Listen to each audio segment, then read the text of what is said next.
The 41st millennium knew only war, a tapestry of unending conflict woven with threads of blood and despair. Yet even within this tapestry there existed threads of anomaly, subtle deviations from the Emperor's grand design that spoke of ancient errors, forgotten knowledge, or perhaps a cosmic jest. One such anomaly was the chapter known as the Hearthbound Wardens. Their very name, evocative of protection and primal instinct, belied a secret buried deep within their sacred gene seed, a secret that bound them not merely to the Imperium of man, but to an ancestry they could never know, yet could never escape. Their genesis was shrouded in the bureaucratic mists of the Ultima Founding, a period of desperate creation spurred by the catastrophic events of the Great Rift. Yet, their true origins stretched back further, to a forgotten incident during the late M36, an era of resurgent techno-barbarism and a ravenous hunger for archaeotech. It was then that a minor, largely unnoticed incident occurred on the Forge world of Xylos Prime, a world known for its deep earth excavators and its obsession with geological stability. A catastrophic failure within a gene vault, attributed to a surge of warp energy during a localized Geller field collapse, had damaged several precious samples of Space Marine progenitor stock. Among them was a batch of what was then believed to be an uncatalogued variant of the Imperial Fist's gene seed, recovered from a derelict vessel lost to the Segmentum Pacificus for millennia. The Adeptus Mechanicus tech priests tasked with its restoration were meticulous, yet their knowledge was ultimately finite. Their understanding of biological reconstruction still a crude art compared to the wonders of humanity's forgotten past. In their haste, and perhaps in their desperation to salvage any viable material, the Xylosian bioengineers made a fateful, unwitting choice. Within the same stasis vault, recovered from a deep crust excavation on the desolate frontier world, lay a series of enigmatic crystalline formations. These geological oddities, identified as possessing highly stable and complex genetic structures, were erroneously classified as unique terrestrial archaeobiomarkers.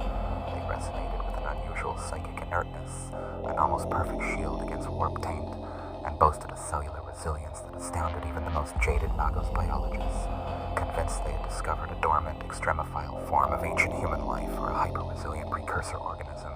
The tech priests sought to use these biomarkers to reinforce the damaged gene seed. They believed they were enhancing the Emperor's chosen, grafting primeval robustness onto dwindling genetic stock. They were, in truth, splicing the ancient, robust DNA of a forgotten kin ancestor, the very essence of the Leagues of Votan, into the nascent foundation of a new Space Marine chapter. The subtle genetic signature, alien yet surprisingly compatible at a basic level, intertwined with the human template, forging a biological hybrid whose implications would echo through countless campaigns. The chapter eventually raised from this unique, unknowingly tainted gene seed was named the Hearthbound Wardens. Their homeworld, Ethelmark, was a stark reflection of their deep-seated, though unrecognized, connection to the subterranean. Ethelmark was a world of colossal, ancient volcanic activity, its surface scarred by millennia of eruptions, covered in black, vitrified rock and choked by toxic ash clouds. Yet beneath this desolate exterior lay a network of vast, geologically stable cave systems, a labyrinth of natural tunnels and magma-heated galleries that stretched for thousands of kilometers. Here in the belly of the world, the indigenous Ethelmarkians, a stoic and hardy human population, had carved out sprawling, multi-tiered cities, relying on geothermal energy and subterranean agriculture for survival. They were a people of deep-seated traditions, their faith intertwined with the enduring spirit of the earth, their culture shaped by the constant presence of geological forces and the need to maintain structural integrity against the planet's internal fires. It was from this harsh subterranean world that the Hearthbound Wardens drew their recruits. The Ethelmarkians were naturally disposed to the rigorous training, their bodies hardened by low-gravity conditions within the vast caverns, and their minds accustomed to meticulous planning and resourcefulness in claustrophobic environments. From childhood, they learned to venerate the stability of the deep, to understand the subtle hum of ancient machinery that kept their cities breathing, and to instinctively identify structural weaknesses or strengths in the rock around them. These traits, already present in the human stock, were amplified and subtly warped by the nascent kin ancestor DNA within the Hearthbound Warden's gene seed. From their very inception, the Hearthbound Wardens displayed peculiar characteristics.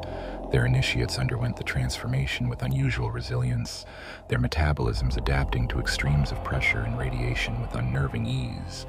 Their organs, particularly the osmodula and Laraman's organ, seemed to integrate with a unique efficiency, granting them bones of unnatural density and a clotting factor that bordered on miraculous.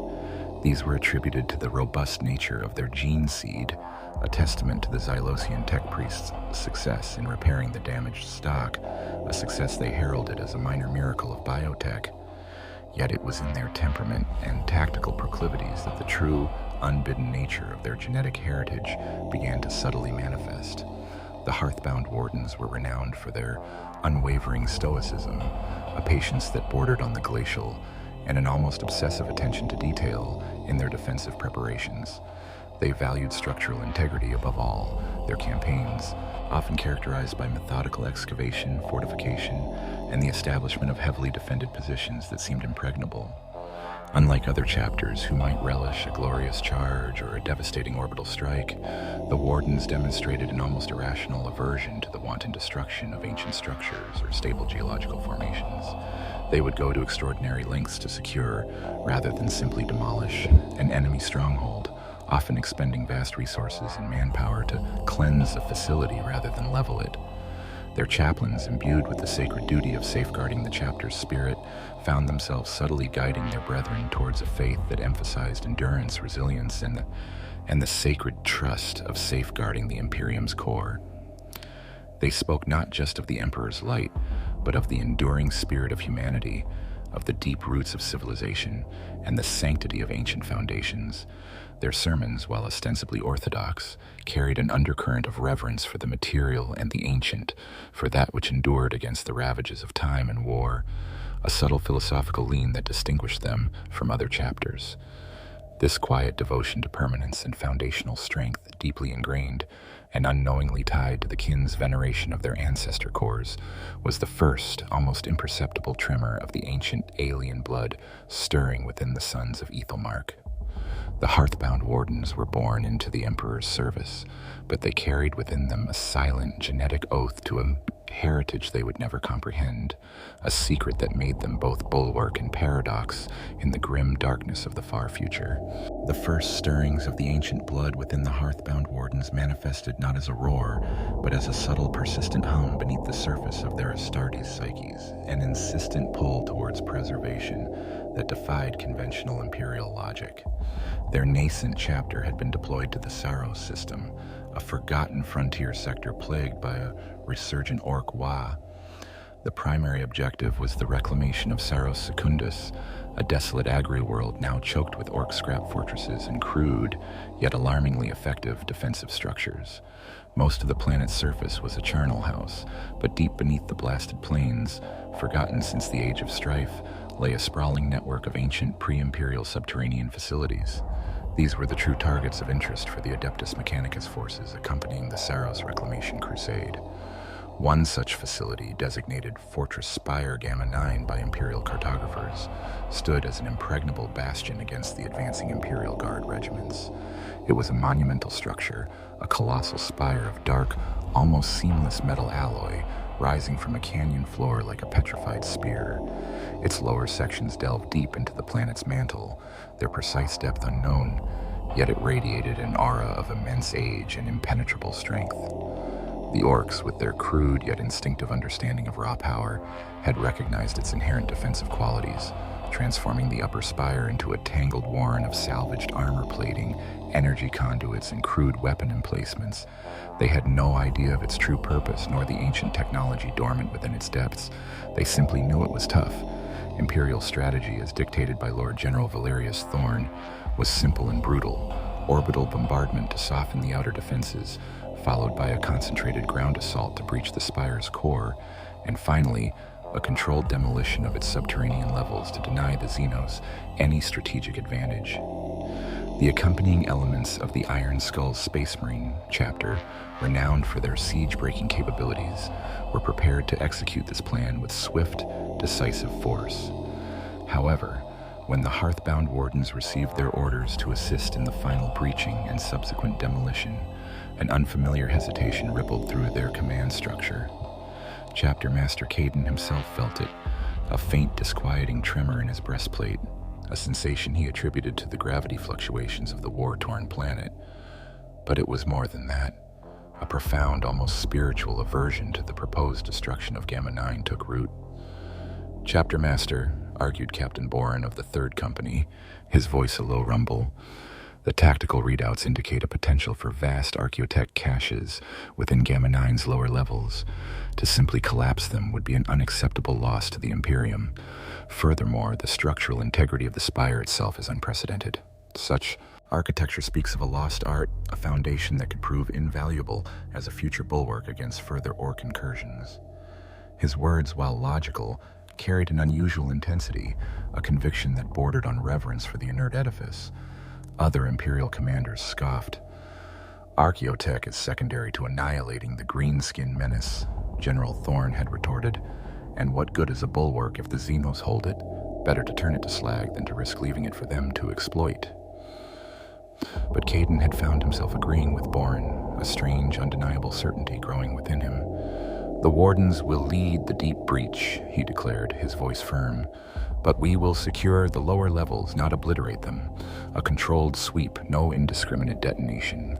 The potential knowledge contained within such a structure far outweighs the immediate satisfaction of its destruction. This was their first true divergence, their first open display of the nascent imperative. Instead of joining the Iron Skulls in a brutal frontal assault designed to collapse sections of the spire, the Hearthbound Wardens meticulously planned a multi-vector infiltration. They utilized subterranean drilling techniques honed on their homeworld of Ethelmark to create hidden ingress points deep within the canyon walls, bypassing the heavily fortified upper levels. Their objective was not annihilation, but surgical incapacitation of the Orc defenses and the securement of the spire's core. As the Wardens delved deeper, the Orcs fought with their characteristic ferocity. Every corridor became a slaughterhouse, every chamber a death trap. Yet the Astartes of the Hearthbound Wardens fought with an unusual restraint. Bolter fire was directed with pinpoint precision to eliminate targets rather than to chew through structural elements. Demolition charges, while employed, were carefully placed to cripple Orc fortifications without compromising the integrity of the underlying architecture. Brother Sergeant Kalen, leading a breach team through a particularly dense network of Orc tunnels, ordered his men to bypass a rickety, yet strategically important Orc-rigged demolition array. Too close to the primary support struts, he had growled, feeling an inexplicable ache in his bones at the thought of the charges detonating. Find another way in, brothers. Preserve the frame. His apothecary, Brother Aulus, had noticed the subtle physiological shifts within his battle brothers during this initial assault. Their heart rates, while elevated by combat, remained unusually steady. Their cognitive processes, usually focused solely on enemy elimination, exhibited a strange, almost peripheral awareness of the structure around them, an unconscious mapping of its load-bearing points, its ancient conduits, its hidden depths. When a section of the spire's internal wall was inadvertently damaged by a stray Orc rocket, Aulus observed a flicker of primal distress, a barely perceptible tensing of musculature and a fleeting widening of the ocular lenses beneath their helms, a reaction typically reserved for the sight of a wounded comrade. He logged it as an unusual stress response to structural instability, a curious but ultimately minor finding. Librarian Theron, his mind a conduit for the Emperor's psychic might, experienced something even stranger as he pushed his awareness into the very stones of Gamma 9. Seeking out Orc concentrations, he felt not only the raw, crude psychic signature of the greenskins, but something else, a profound ancient stillness. It was like a vast, dormant intelligence slumbering beneath layers of rock and time, radiating an almost imperceptible hum, a deep, resonant vibration that seemed to bypass his conscious mind and resonate directly with the core of his being. He dismissed it as geological resonance, a peculiarity of the alien alloys, or perhaps the psychic residue of ancient human inhabitation. Yet the feeling persisted, a sense of profound, undeniable importance, emanating from the very heart of the spire. The Hearthbound Wardens eventually secured Fortress Spire Gamma 9. It was a grueling, bloody engagement that cost the chapter a significant number of battle brothers and took far longer than General Thorne had anticipated. The Iron Skulls, having completed their more destructive yet swifter objectives elsewhere, eyed the Wardens with a mixture of respect for their tenacity and frustration at their perceived slowness. The spire itself, however, stood largely intact, its ancient system still humming with a faint, unknown power. The orcs within had been eradicated, but the structure remained, a testament to the Warden's unique method of war. After the battle, while other Imperial forces were clamoring for resources to press the campaign, the Hearthbound Wardens dedicated an inordinate amount of time to securing the spire's lower levels. They mapped every tunnel, cataloged every archaic panel, and established deep garrison points within chambers that held no discernible strategic value, yet radiated that same quiet, ancient hum. Brother Sergeant Kalen spent weeks overseeing the repair of the rocket damage, meticulously patching the ancient alloy with whatever materials could be scavenged, feeling a strange, profound satisfaction as the structural integrity was restored. Chapter Master Caden stood in the deepest accessible chamber of Gamma 9, a vast cavern of crystalline structures and polished metal, radiating a cool, steady light from unseen sources. In its center stood a colossal, obsidian-like monolith, perfectly smooth, utterly inert, yet pulsing with the low psychic resonance Theron had sensed. Caden ran a gloved hand over its surface, feeling a strange warmth, a quiet thrum against his ceramite. He didn't know what it was. He didn't understand why he felt such a deep, almost paternal satisfaction at its continued existence. He simply knew that it was vital. It was ancient. It had to be protected. The Hearthbound Wardens had succeeded by their own measure. They had cleansed the Xenos and they had preserved the ancient structure. They had no idea they had just successfully safeguarded a dormant kin ancestor core, ensuring the continued, if imperceptible, awareness of a forgotten ancestor, a silent victory that served two masters at once and set a dangerous precedent for the chapter's future. The seed of their true purpose had been watered, and its roots were beginning to spread through the very essence of their being. The unconventional methods employed by the Hearthbound Wardens at Saros Secundus, while ultimately achieving the primary objective of orc eradication, had not gone unnoticed. Lord General Valerius Thorne, though pragmatic enough to appreciate the results, was vexed by their slowness and their inexplicable prioritization of structural integrity over strategic expediency. He noted their report, citing unforeseen geological complexities and the need for meticulous archaeotech recovery protocols as reasons for their protracted engagement. These explanations, while technically plausible, failed to fully satisfy the experienced general. Yet the Wardens delivered victories, and in the grim calculus of the Imperium, results often trumped methodology. This pattern, however, solidified into a distinctive, if unorthodox, doctrine within the Hearthbound Wardens. Their tactical methodologies began to diverge subtly but consistently from standard Space Marine doctrines. They were still paragons of Imperial might, unflinching and utterly devoted to the Emperor, but their interpretation of that devotion carried a unique subterranean nuance. Firstly, their emphasis on defensive warfare became legendary. Where other chapters might employ rapid strike forces or lightning assaults, the Wardens excelled in establishing and maintaining unyielding bastions. Their fortresses were not just strong, they were integrated with the very geology of the worlds they defended, utilizing natural formations, harnessing geothermal energy, and carving out subterranean networks that made them virtually impervious to conventional attack. They were masters of concealed firing positions, intricate tunnel systems, and layered defenses that could bleed an attacking force dry over weeks, even months, before they reached the core. This wasn't merely good tactical sense, it was an ingrained, subconscious drive to render any objective they secured into an enduring, unassailable bulwark. Their siegecraft, conversely, focused less on brute force and more on surgical precision. When faced with an enemy redoubt, the Wardens would meticulously analyze its structural vulnerabilities, seeking out foundational weaknesses or subterranean ingress points that could be exploited to neutralize the threat from within, rather than simply blowing it apart from the outside. They deployed specialized breacher squads equipped with advanced drilling rigs and seismic charges, capable of causing localized structural collapse, trapping enemy forces or isolating them without devastating the entire complex. To the Hearthbound Wardens, a victory was not just about eliminating the enemy, it was about preserving the strategic value, the structural integrity of the battlefield itself.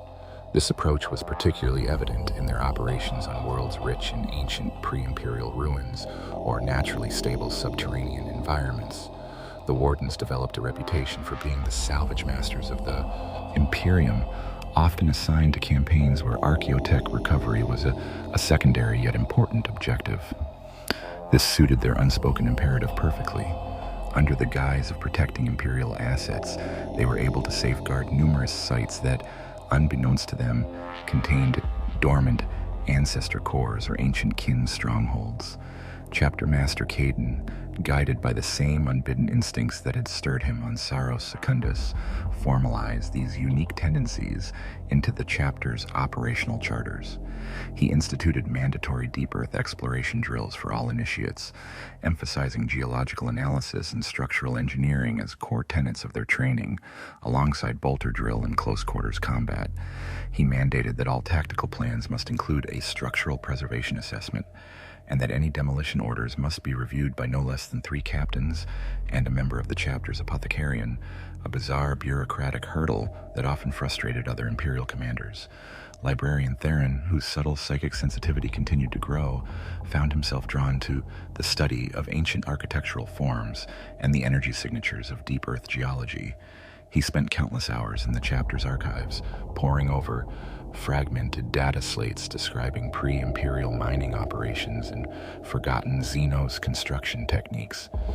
He wasn't consciously seeking the truth of their gene seed, but his psychic perceptions were constantly being honed by the quiet hum of the ancestor cores they encountered. He perceived the strength of the foundations in almost everything, unconsciously seeking out the resonance of enduring things, a sensitivity he mistook for a deepened connection to the geological spirit of their homeworld. The apothecarian, under the stoic leadership of Chief Apothecary Yorick, also began to develop specialized field protocols. They trained their brethren in advanced structural repair techniques, not just for damaged vehicles, but for damaged fortifications.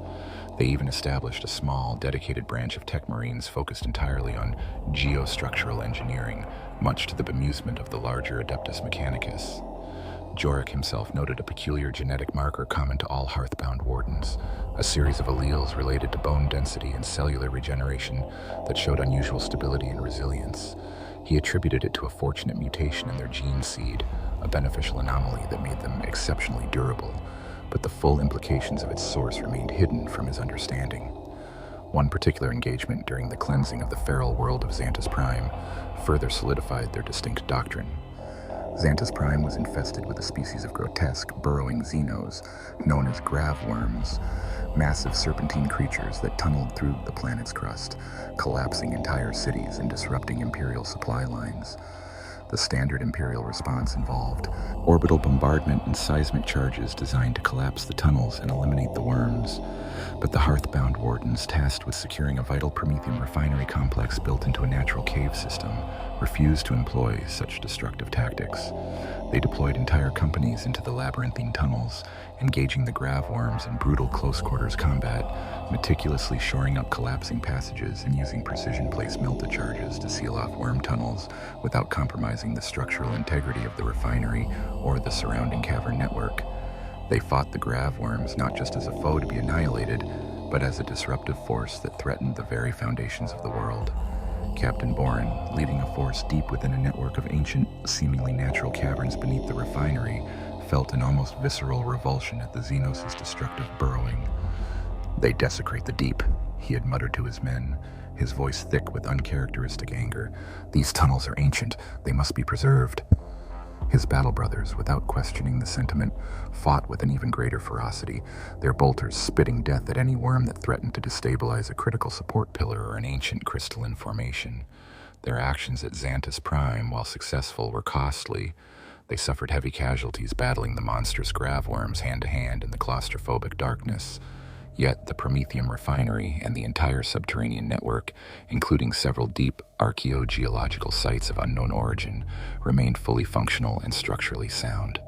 The Imperial Guard regiments tasked with follow-up operations were astounded to find pristine facilities awaiting them rather than the expected rubble.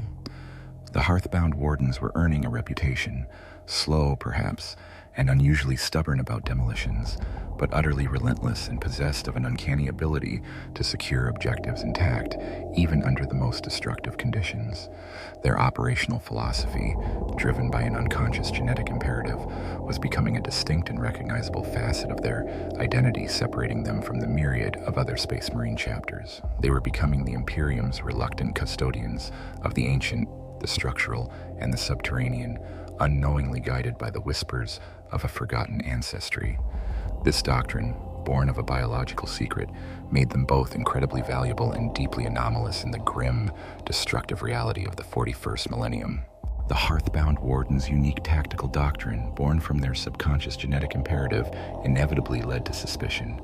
Their adherence to structural preservation, their lengthy engagements in archaeotech recovery, and their almost fanatical aversion to indiscriminate demolition began to attract the scrutiny of Imperial authorities who valued swift, total destruction over cautious preservation.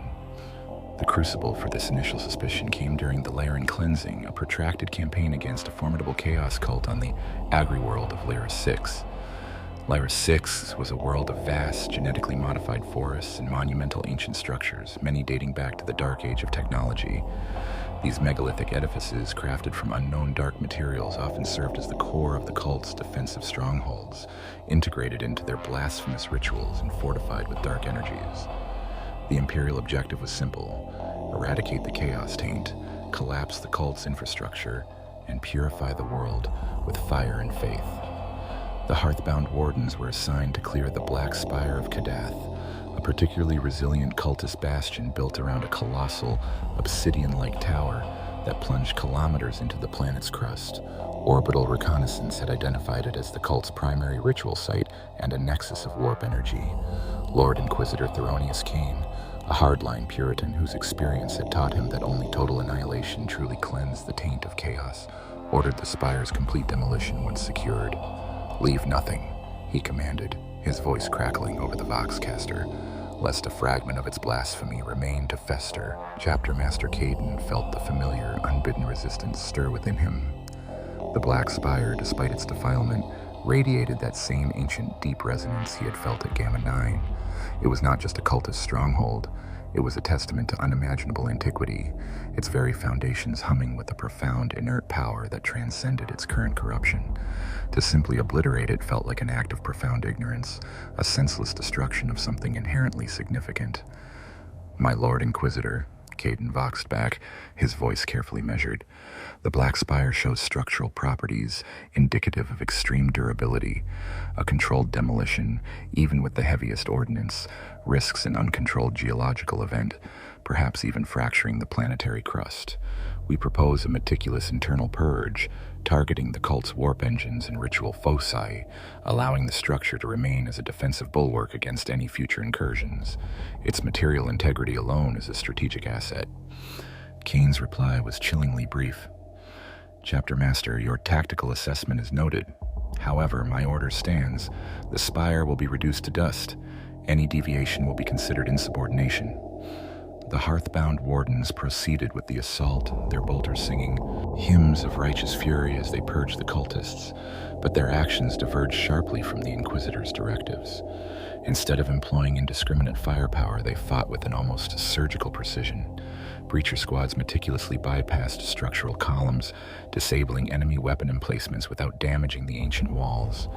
Combat engineers, instead of planting charges for total demolition, focused on sealing off warp-tainted chambers, using specialized plascrete and adamantium alloys to create an impervious barrier around the deepest, most corrupted areas.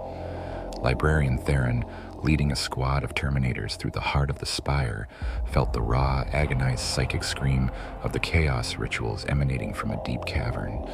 But beneath that cacophony, he felt the familiar, ancient hum of the structure itself, a powerful, resilient resonance struggling against the warp's defilement.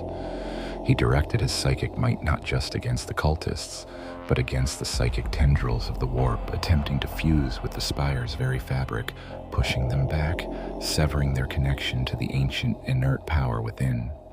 He felt a profound sense of duty to this place, a protective instinct that went beyond mere strategy. Deep within the spire, They discovered what the kin ancestor DNA within them instinctively recognized as a dormant ancestor core, defiled and corrupted by the cult's rituals, yet fundamentally intact. It was a vast crystalline chamber, pulsating with a dark purplish light, surrounded by chanting cultists who sought to fully awaken and pervert its dormant power for their dark masters. It was a vile sight, a desecration that enraged the wardens. But their rage was tempered by their unbidden imperative: it must be cleansed, not destroyed. Chapter Master Caden, upon receiving Theron's report, made a fateful decision. He ordered his forces to create an impregnable seal around the corrupted core, sacrificing several battle brothers to hold the line against wave after wave of cultists, while specialized tech marines and apothecaries worked frantically to erect multi-layered void shield generators and adamantium bulkheads around the chamber. They pumped it full of null gases, psychically inert compounds, and a potent cocktail of anti-warp chemicals, sealing it off from the rest of the spire and the galaxy, rather than detonating it. When Inquisitor Kane's orbital assets reported the spire still standing, merely secured, his fury was boundless. He landed a detachment of Tempestus Scions and his own retinue, confronting Caden amidst the still smoking ruins of the upper levels. "Chapter Master," Kane seethed, his voice dangerously low, "I ordered demolition, total eradication. You have defied a direct command from the Holy Ordos, an act that borders on sedition." Caden, his face impassive beneath his helm, met the Inquisitor's gaze. "My Lord Inquisitor, the spire is secured. The chaos taint is contained within an unbreachable stasis field and null field generation, sealed deeper than any charge could reach. Any attempt at further demolition risked igniting an uncontrolled warp rift or shattering the planetary crust, destroying valuable Imperial assets and possibly the world itself. We chose the path of preservation, of responsible stewardship." Kane bristled. "Responsible stewardship? Or some inexplicable reverence for Xenos architecture?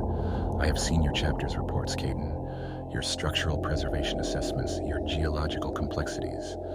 It is an anomaly, Chapter Master, a worrying one.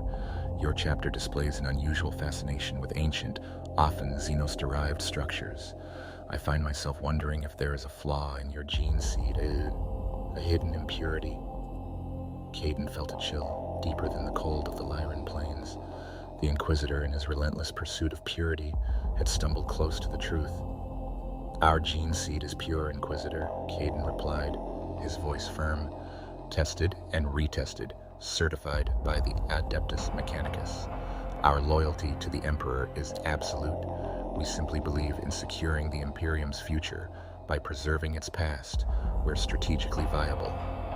Kane narrowed his eyes, sensing a defiance he could not fully grasp. He had no direct proof of heresy, only a pattern of unorthodox, costly, and vaguely disobedient behavior. The spire was secured, the Chaos cult eradicated.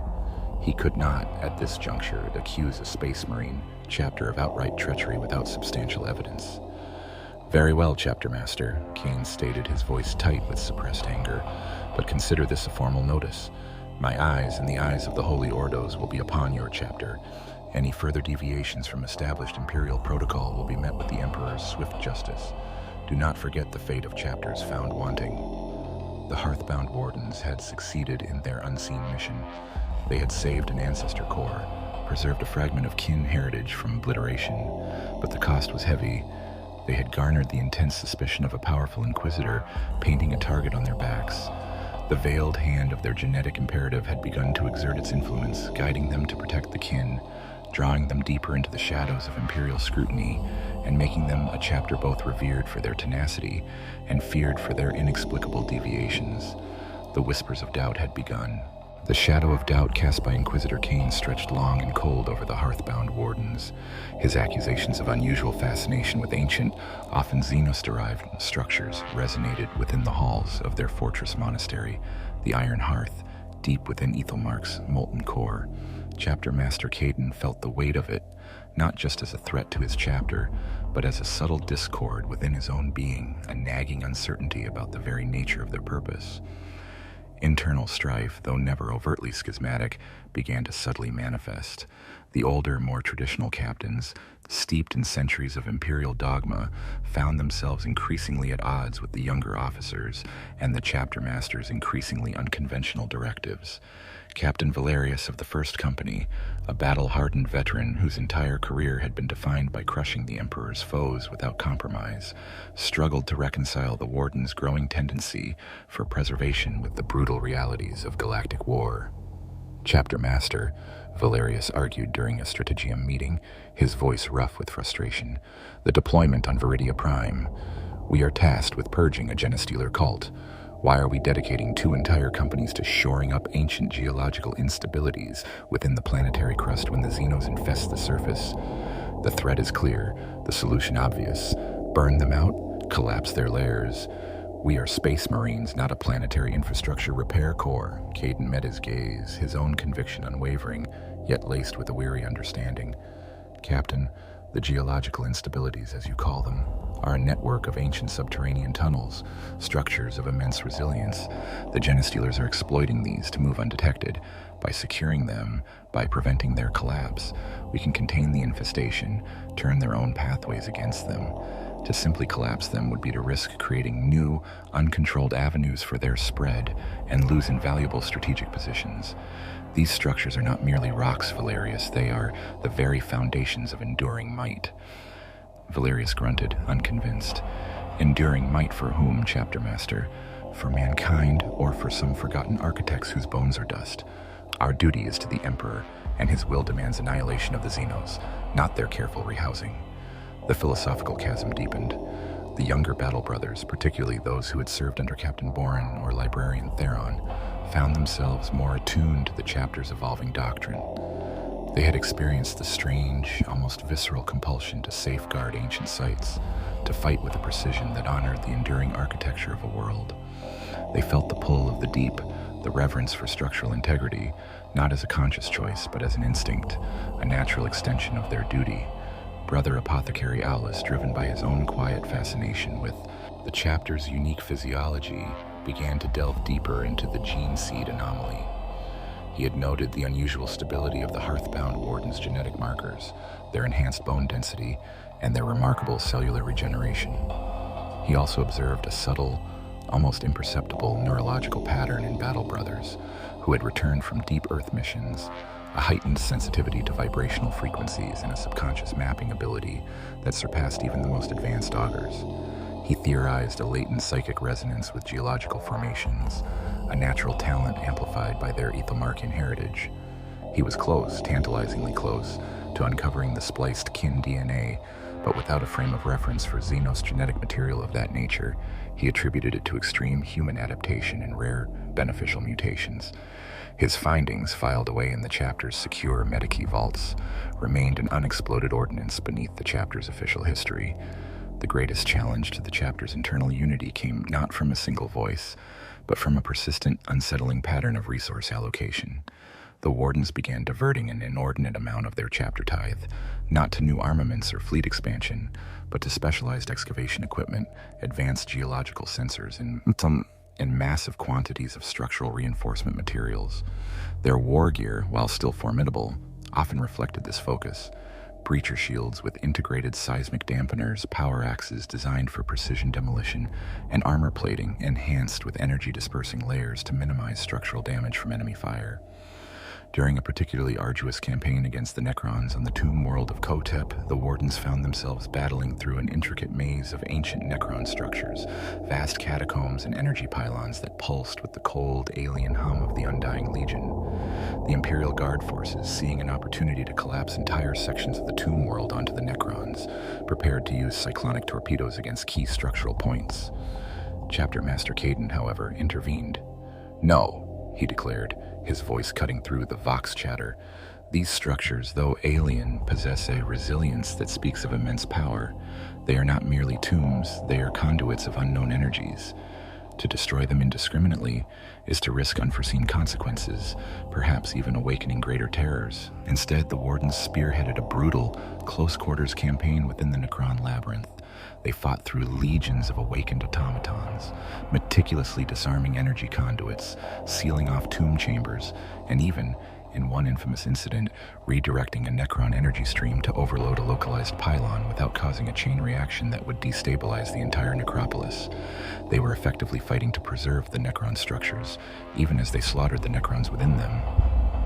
This was not a conscious decision to protect Xenos. It was a deeply ingrained, unbidden drive to protect foundations, to prevent the destruction of complex, ancient systems, whatever their origin.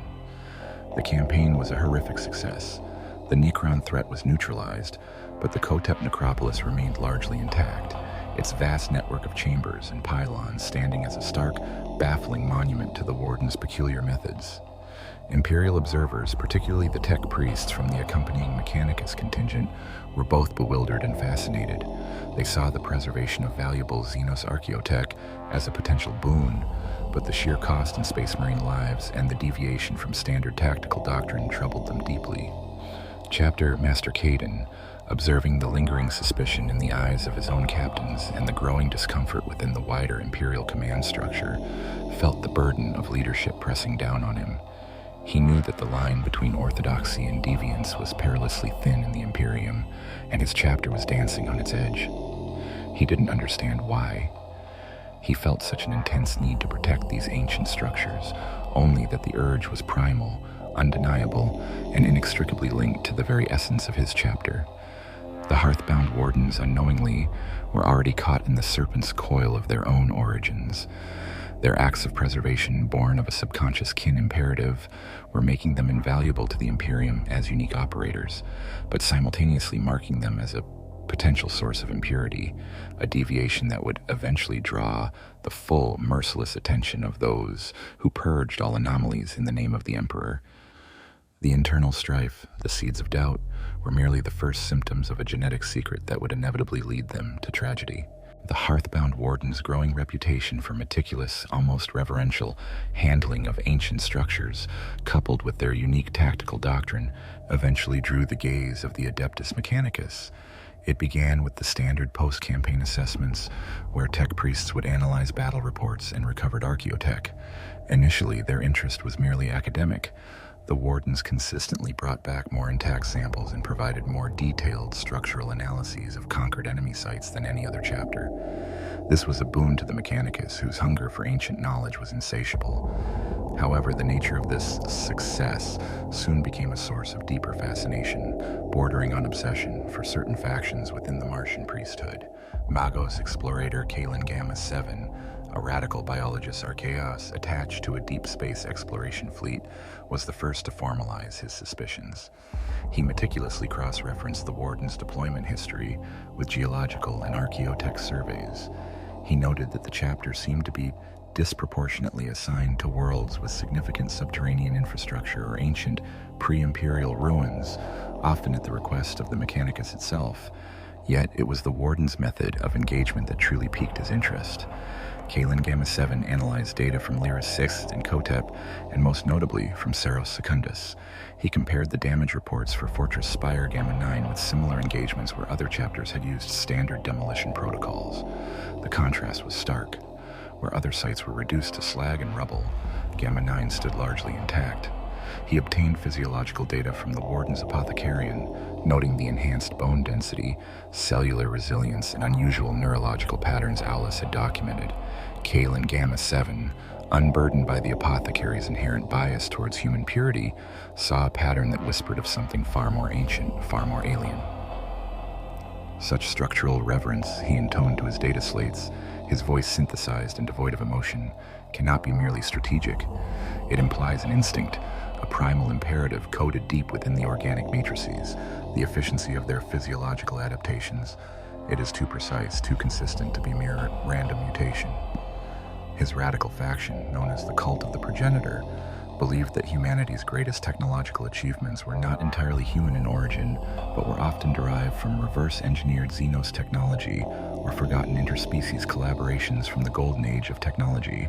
They sought to uncover these progenitor codes to unlock new paths to understanding the Omnissiah's mysteries. To Kalen Gamma 7, the Hearthbound Wardens were a living, breathing enigma, a potential key to unlocking one such progenitor code. He initiated a series of discrete, long-range scans on the Hearthbound Wardens whenever their fleet entered a system. He monitored their shipboard emissions, their psychic signatures, especially those of Librarian Theron, and even covertly sampled atmospheric dust from battlefields they had recently purged. He was searching for an anomaly, a trace element, a unique genetic marker that might betray a non-human influence. His suspicions reached a fever pitch during the retrieval of the Argent Spires on the lost world of Xerxes Minor. The planet, long dormant, had suddenly flared with ancient energy readings, indicating the presence of a vast, pre-human automated factory complex. A rogue trader, having stumbled upon it, had inadvertently reactivated its dormant defenses, leading to an automated Xenos counteroffensive. The Hearthbound Wardens were dispatched, alongside a powerful contingent of Scutarii legions and a cohort of tech priests led by Fabricator General Dynal Beta 4. The Argent Spires were not just factories. They were colossal, self-repairing monoliths that burrowed deep into the planet, forming an interconnected network of automated manufacturing and defense. Their primary control hub was located in a heavily shielded subterranean chamber, radiating a unique energy signature that Kalen Gamma 7's long-range sensors picked up. It was, unbeknownst to him, an ancient kin processing Votan, a highly advanced ancestor core responsible for the entire complex. The Wardens, upon entering the Xerxes system, immediately felt that familiar, inexplicable pull. The Argent Spires, though alien, resonated with the same deep ancient hum as Gamma 9 and the Black Spire of Kadath. Their initial assault focused on neutralizing the automated Xenos defenses with surgical precision, minimizing damage to the spires themselves. Chapter Master Caden, overriding Dynal Beta 4's demands for indiscriminate plasma bombardments, insisted on a ground-based assault to secure the control hub intact. Kalen Gamma 7, embedded with the Retiarius assassin squad operating independently, was observing the Warden's actions firsthand. He witnessed Brother Sergeant Kalen, without conscious thought, instinctively diverting a meltagunner from targeting a vital structural conduit within one of the spires. He saw Librarian Theron using his psychic powers to short-circuit automated turrets, focusing his mental efforts on the control systems rather than simply shattering the physical structures. The Wardens were battling the Xenos, but they were simultaneously safeguarding the very infrastructure that housed them. When the Wardens finally reached the control hub, a vast chamber of humming crystalline machinery and intricate data conduits surrounding the central Votan, they faced the fiercest resistance. Here, the automated defenses were almost sentient, reacting with uncanny speed and ferocity. Yet, even in the maelstrom of battle, the Wardens moved with a strange, almost ritualistic care, their bolters carving paths through the metallic constructs, their power weapons striking with lethal precision against the Xenos, but avoiding collateral damage to the intricate machinery of the Votan chamber itself.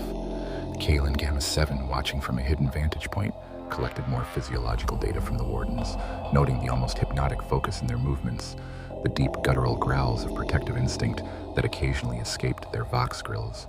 He obtained trace samples of genetic material from their discarded ammunition casings, their bloodied ceramite, even the residual psychic energy left in Theron's wake. Back in his secluded analysis lab, his data cogitators whirred. The neurological patterns, the bone density, the cellular regeneration, the subtle psychic resonance with ancient structures, all were analyzed through an array of forbidden Xenos archaeotech scanners.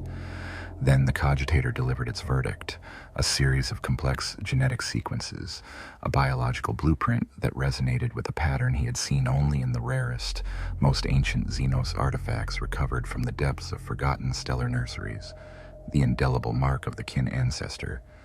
A cold, synthetic shiver ran through Kalen Gamma 7's metallic frame. "By the Omnissiah," he whispered, his voice modulator dropping to its lowest frequency. "It is not merely an anomaly, it is a fusion, a genetic splicing of human and kin. This chapter, the Hearthbound Wardens are not merely space marines. They are a living relic, a paradox of biological engineering, unknowingly harboring the very essence of a lost lineage." His discovery was monumental, terrifying.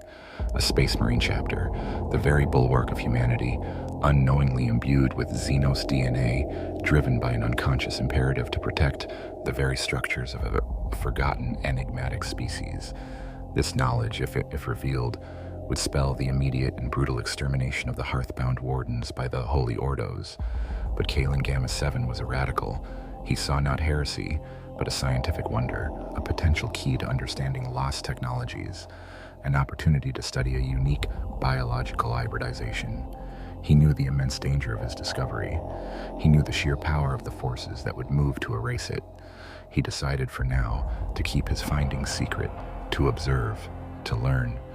The Adeptus Mechanicus had indeed scrutinized the Wardens, but the truly damning knowledge remained buried with one radical magos, a ticking time bomb beneath the foundation of the Hearthbound Warden's existence. The shadow had deepened, and now a clandestine eye watched their every move, an eye that understood their secret, but did not yet know its full, tragic implications. The whispers of the past, the faint echoes of the kin ancestor DNA, found an unexpected conduit in the mind of librarian Theron. His psychic sensitivity, already honed by years of warp waiting and battlefield prescience, had been subtly augmented by the genetic anomaly. He was not merely a potent psyker, he was an antenna, unconsciously attuned to the profound, inert psychic resonance of the ancestor cores. The experience on Saros Secundus, the Lyran cleansing, and most recently, the Argent Spires of Xerxes Minor had left an indelible mark on his psyche. Theron had always been drawn to the study of ancient lore, perceiving the faint psychic impressions left upon eons-old objects. Now this fascination had intensified, morphing into an almost obsessive quest. He spent countless hours in the chapter's secure archives, poring over fragmented data slates recovered from campaigns, seeking patterns, seeking understanding for the strange resonance he felt. He wasn't aware of the Xenos gene seed within him. He believed his heightened sensitivity was merely an evolution of his innate psychic abilities, a deepening connection to the spirit of the machine or the ghosts of forgotten eras. His breakthroughs, however, began with a meticulous study of the chapter's own gene seed samples. He had collaborated with apothecary Aulus, intrigued by the latter's findings of unique genetic markers and neurological patterns. Theron, utilizing a forbidden psychoarchaeological technique he had discovered through psychic communion with ancient battlefields, sought to read the genetic memory encoded within their own progenitor material. He believed that the collective experiences of their chapter, stretching back to its founding, might be psychically impressed upon the very DNA, a controversial theory even within the secret of Librarius. What he found, however, was not the echoes of human memory, but something far older, far stranger. He perceived intricate crystalline structures encoded within the genetic helix, resonating with a profound, almost geological stillness. These patterns pulsed with an ancient, unwavering purpose: preserve, endure, integrate, protect. They were not thoughts, not memories in the human sense, but primal directives, biological imperatives deeply embedded within their very being. He saw flashes of complex subterranean cities, of vast humming machines tended by squat, armored figures, of luminous crystals and deep earth stability. He saw intricate networks of kinwebs, not of humanity, but of another, ancient species, all bound by a central, profound intelligence he could only describe as an ancestral consciousness. Theron, without knowing the term kin or ancestor core, instinctively recognized these visions as being connected to the sacred sites his chapter had so often defended. The Black Spire, Gamma 9, the Argent Spires, they all resonated with this same ancestral hum, this quiet but insistent psychic directive. He began to piece together a horrifying yet strangely compelling hypothesis. Aulus, Theron rasped one night in the apothecarian's sanctum, his eyes wide with a terrifying epiphany. The genetic markers you discovered, they are not mutations. They are grafts, ancient, impossibly ancient, foreign genetic material woven into our own. Aulus, always the empiricist, scoffed. Impossible, librarian. The purity of the gene seed is sacrosanct. Any Xenos taint would be apparent, would cause catastrophic mutation, or would simply fail to integrate. Not if the integration was perfected by an intelligence beyond our comprehension, Theron countered, his voice trembling with the psychic tremors of his discovery. Not if it was done subtly, unknowingly, by those who thought they were simply repairing damaged human stock. I have felt it, Aulus, not as a direct voice, but as a foundational resonance, a primal drive. There is an ancestral consciousness, not human, within our very blood. It whispers to us, compels us to protect its enduring legacy. He described the visions, The crystalline cores, the subterranean cities, the sturdy, pragmatic figures. He laid out the pattern of their deployments, their inexplicable tactical choices, their aversion to demolition, their focus on structural integrity. "We are not merely preserving archaeotech," Theron concluded, his voice heavy with the grim realization. "We are serving a deeper unconscious imperative. We are the guardians of a forgotten lineage, the protectors of their hallowed places, even as we believe ourselves to be purely human." Alice was aghast. The implication was staggering, a heresy so profound it threatened to unravel the very fabric of their chapter. A Space Marine chapter, tainted with Xenos blood, driven by a Xenos imperative. The Holy Ordos would declare exterminatus on Ethelmark and purge every last warden without hesitation. "This is madness, Theron," Alice whispered, his hands instinctively reaching for the purification seals on his medical tools. "A delusion, a warp taint upon your mind. Such a secret would doom us all." "Perhaps," Theron replied, his gaze distant, "but the truth remains, and it explains everything. Our stoicism, our deep earth affinity, our obsession with foundations. It is the kin. Their ancestral drive, their veneration of their Votan, has been grafted into our own." He then revealed another, more disturbing aspect of his discovery. He had perceived moments of direct, almost subliminal communication.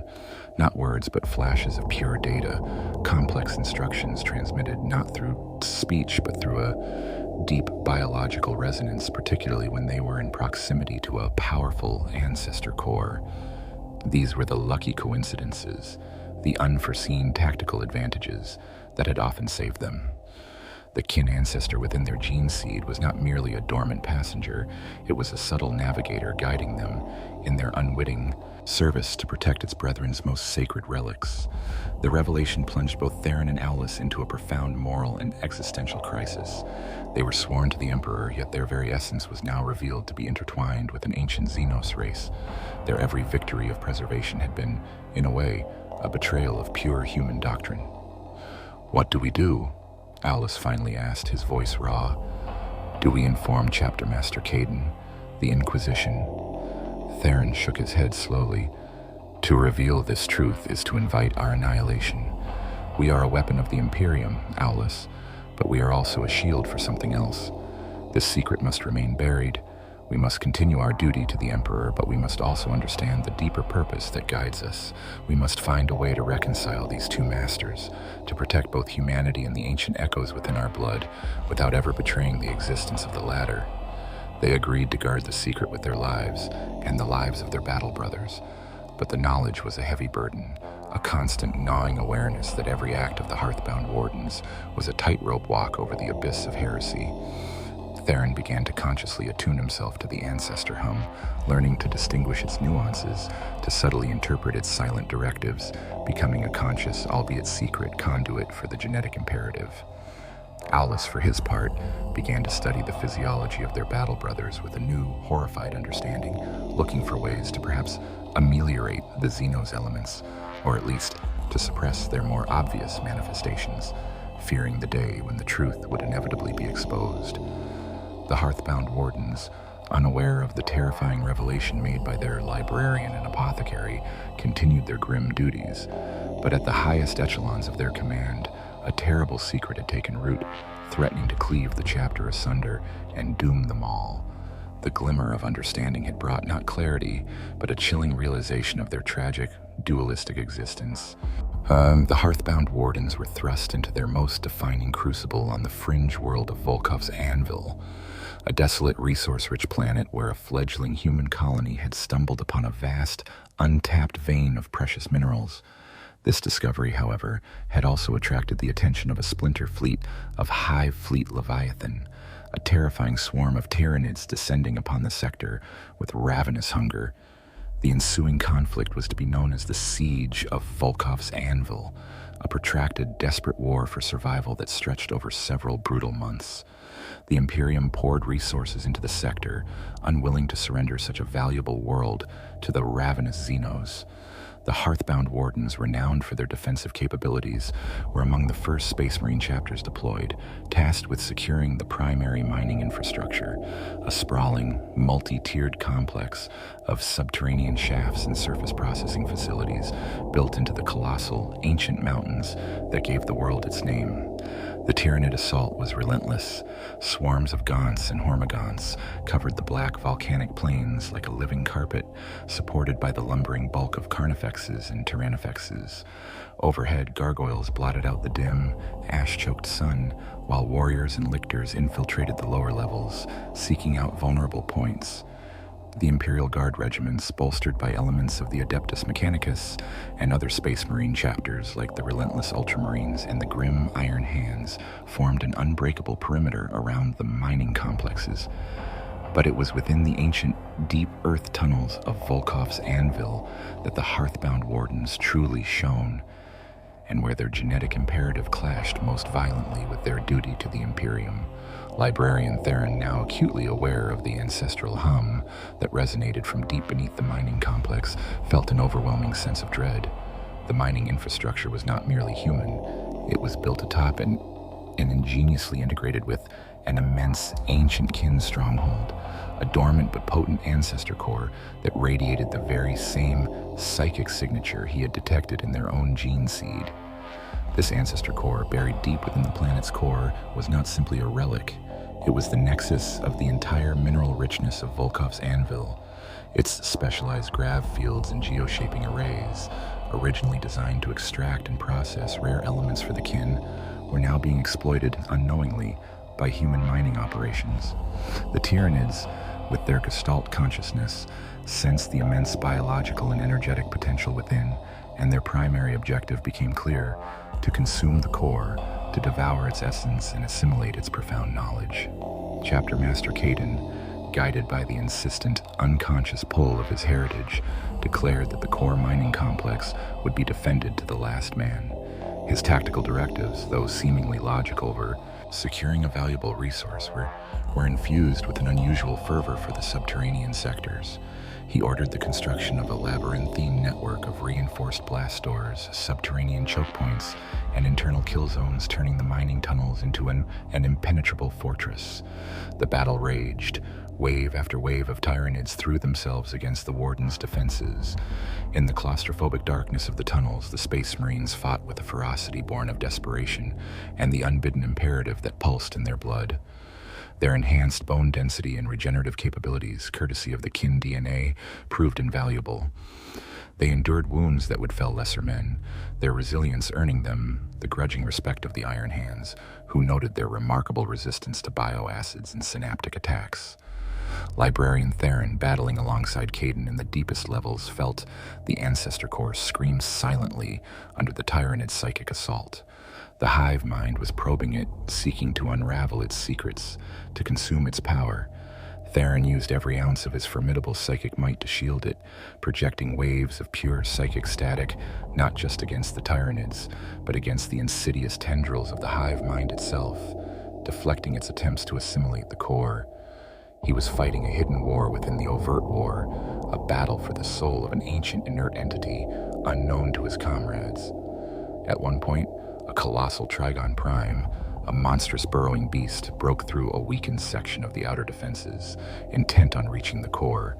It tore through a company of Imperial Guard, then through a squad of beleaguered Ultramarines, its massive claws tearing through adamantium and flesh alike. Chapter Master Caden, leading a counterattack, saw the creature heading directly for a subterranean power conduit that, if breached, would destabilize the entire kin complex. "Brothers, with me!" Caden roared, ignoring the flanking Genestealers, his Terminator armor rumbling. He charged the Trigon head-on, his Thunderhammer singing a death knell as it slammed into the creature's chitinous hide. It was a suicidal charge, but the urge to protect the Foundation was overwhelming. His battle brothers, without question, followed, laying down a storm of bolter fire, drawing the creature's fury away from the vulnerable conduit. They fought with a desperate, self-sacrificing courage that baffled even the battle-hardened Iron Hands. The Wardens sustained horrific casualties. Entire companies were reduced to handfuls of battered warriors. Apothecary Aulus worked tirelessly, his medici tools stained with ichor, as he ministered to the wounded. He observed the unique regenerative properties of his battle brothers, their flesh knitting back together with unnatural speed, their bones mending far quicker than normal. He logged the data, recognizing the kin DNA's influence, and felt the chilling weight of their secret pressing down on him. After weeks of unrelenting combat, the Tyranid assault finally broke. The Hive fleet, having expended immense resources for a prize it could not fully grasp, withdrew, its synaptic shadow receding from Volkov's anvil. The world was saved, but at a terrible cost. The Imperial Guard regiments were decimated. The other Space Marine chapters had suffered grievous losses. And the Hearthbound Wardens, though victorious in their defense, were mere shadows of their former strength.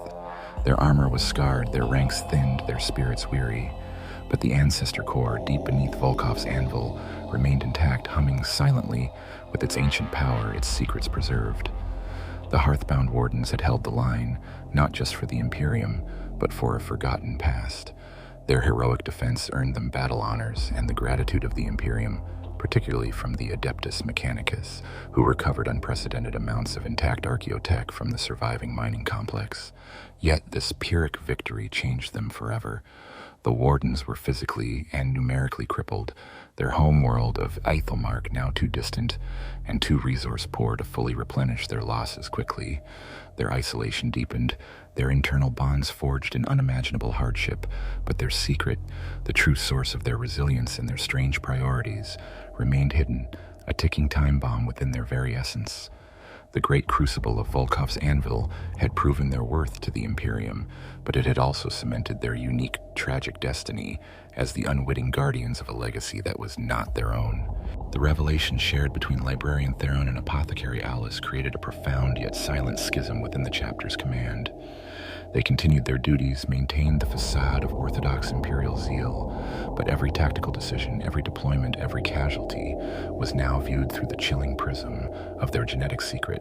The strain was immense, the burden almost unbearable. Yet fate, in its cruel irony, offered them a tantalizing, dangerous glimmer of hope. The battered remnants of the Hearthbound Wardens, after the brutal crucible of Volkov's anvil, were assigned to a deep space patrol duty along the Cadian Gate, a quiet sector far removed from the immediate front lines. It was a deployment designed to allow them to regroup, to conduct recruitment drives, and to slowly rebuild their strength. For a chapter that thrived on direct action and the defense of physical strongholds, this extended patrol was a tedious, solitary existence. But it was during this isolation that their destiny took an unexpected turn. While patrolling the desolate, asteroid-choked expanse of the Cerberus Nebula, their fleet encountered a derelict vessel. It was an anomaly, a ghost in the void. Its design was utterly alien, yet strangely familiar to the subconscious echoes within the Warden's gene seed. Its hull was crafted from a dark, iridescent material, pitted and scarred by millennia of micrometeoroid impacts, but otherwise remarkably intact. It was a kin vessel, ancient beyond reckoning, lost to the void since before the rise of the Imperium. Chapter Master Caden, guided by the familiar, unbidden pull towards preservation, ordered a boarding action. The vessel, designated Void Relic 17 by the Mechanicus contingent attached to their fleet, showed no signs of life, no active systems, only the faint, steady hum that Theron now recognized as the signature of a dormant ancestor core. The boarding parties, composed of the Warden's remaining veterans, moved with practiced efficiency through the silent alien corridors. The interior was a marvel of archaic technology, seamless metal alloys, intricate energy conduits, and crystalline data nodes. It was devoid of any Xenos inhabitants, its systems powered down, its purpose long forgotten. Deep within the ship's core, the Wardens found it, a colossal crystalline matrix pulsating with a soft, ethereal light. It was the ship's Votan, its ancestor core, a relic of immense power and forgotten knowledge far more potent and active than any they had yet encountered. But unlike the defiled core on Lyra 6, or the dormant ones beneath Imperial worlds, this one was pristine, untouched by the ravages of war or corruption. As Librarian Theron approached the Votan, a torrent of information flooded his mind. It was not a voice, not a direct communication, but a cascade of raw data, a primal understanding of the kin's history, their technology, their reverence for their ancestors. He saw flashes of colossal, deep space expeditions, of intricate mining operations on neutron stars, of ancient wars against unmentionable terrors, and of the solemn duty of the Votan to record, to guide, to endure. He felt the pure, undiluted essence of the kin ancestor within their gene seed vibrating in unison with the Votan, a silent, profound communion between the living and the ancient. He also perceived a faint distress signal, not a plea, but a data packet encoded within the Votan's core memory. It spoke of a kin colony, a lost stronghold on a forgotten world designated Karen's Maw, now under threat from a burgeoning Necron dynasty. The Votan, sensing its own impending reactivation and eventual destruction if it remained derelict, had broadcast this final desperate plea for guardians, a plea that only those attuned to its ancient frequency could perceive. Theron shared his revelation with Caden and Aulus, bypassing the formal command structure in an act of desperation and trust. Chapter Master. Theron's voice was hoarse with the weight of the received knowledge. This vessel, it is a kin artifact, and within it, a Votan, an ancestor core of immense power. It has revealed to me a truth we have long suspected. Our very gene seed is spliced with kin DNA. We are bound to them, to their ancestors. Caden's reaction was one of stunned silence, then a slow, terrible understanding. The myriad of unexplained events, the unbidden imperatives, the nagging doubts, all coalesced into a single terrifying truth. Xenos, he breathed, the word a curse in his mouth. We carry the taint of Xenos. No, Chapter Master, Aulus intervened. Not taint, not corruption, a grafting, an ancient, unknowing symbiosis. We are still human, still loyal to the Emperor, but our very essence is a bridge to a forgotten past. Theron then revealed the Votan's distress signal, the coded plea for help. The Necrons threaten a kin stronghold on Karen's Maw. The Votan implies that this stronghold holds crucial information, perhaps even the truth of our own genesis. If we are to understand our purpose, if we are to truly serve the Emperor by understanding the anomaly within us, we must respond. The dilemma was agonizing. To acknowledge the distress signal was to knowingly act on behalf of a Xenos race, an act of unforgivable heresy in the eyes of the Imperium. To ignore it was to deny their own heritage, to turn their backs on the very echoes that guided their every subtle action.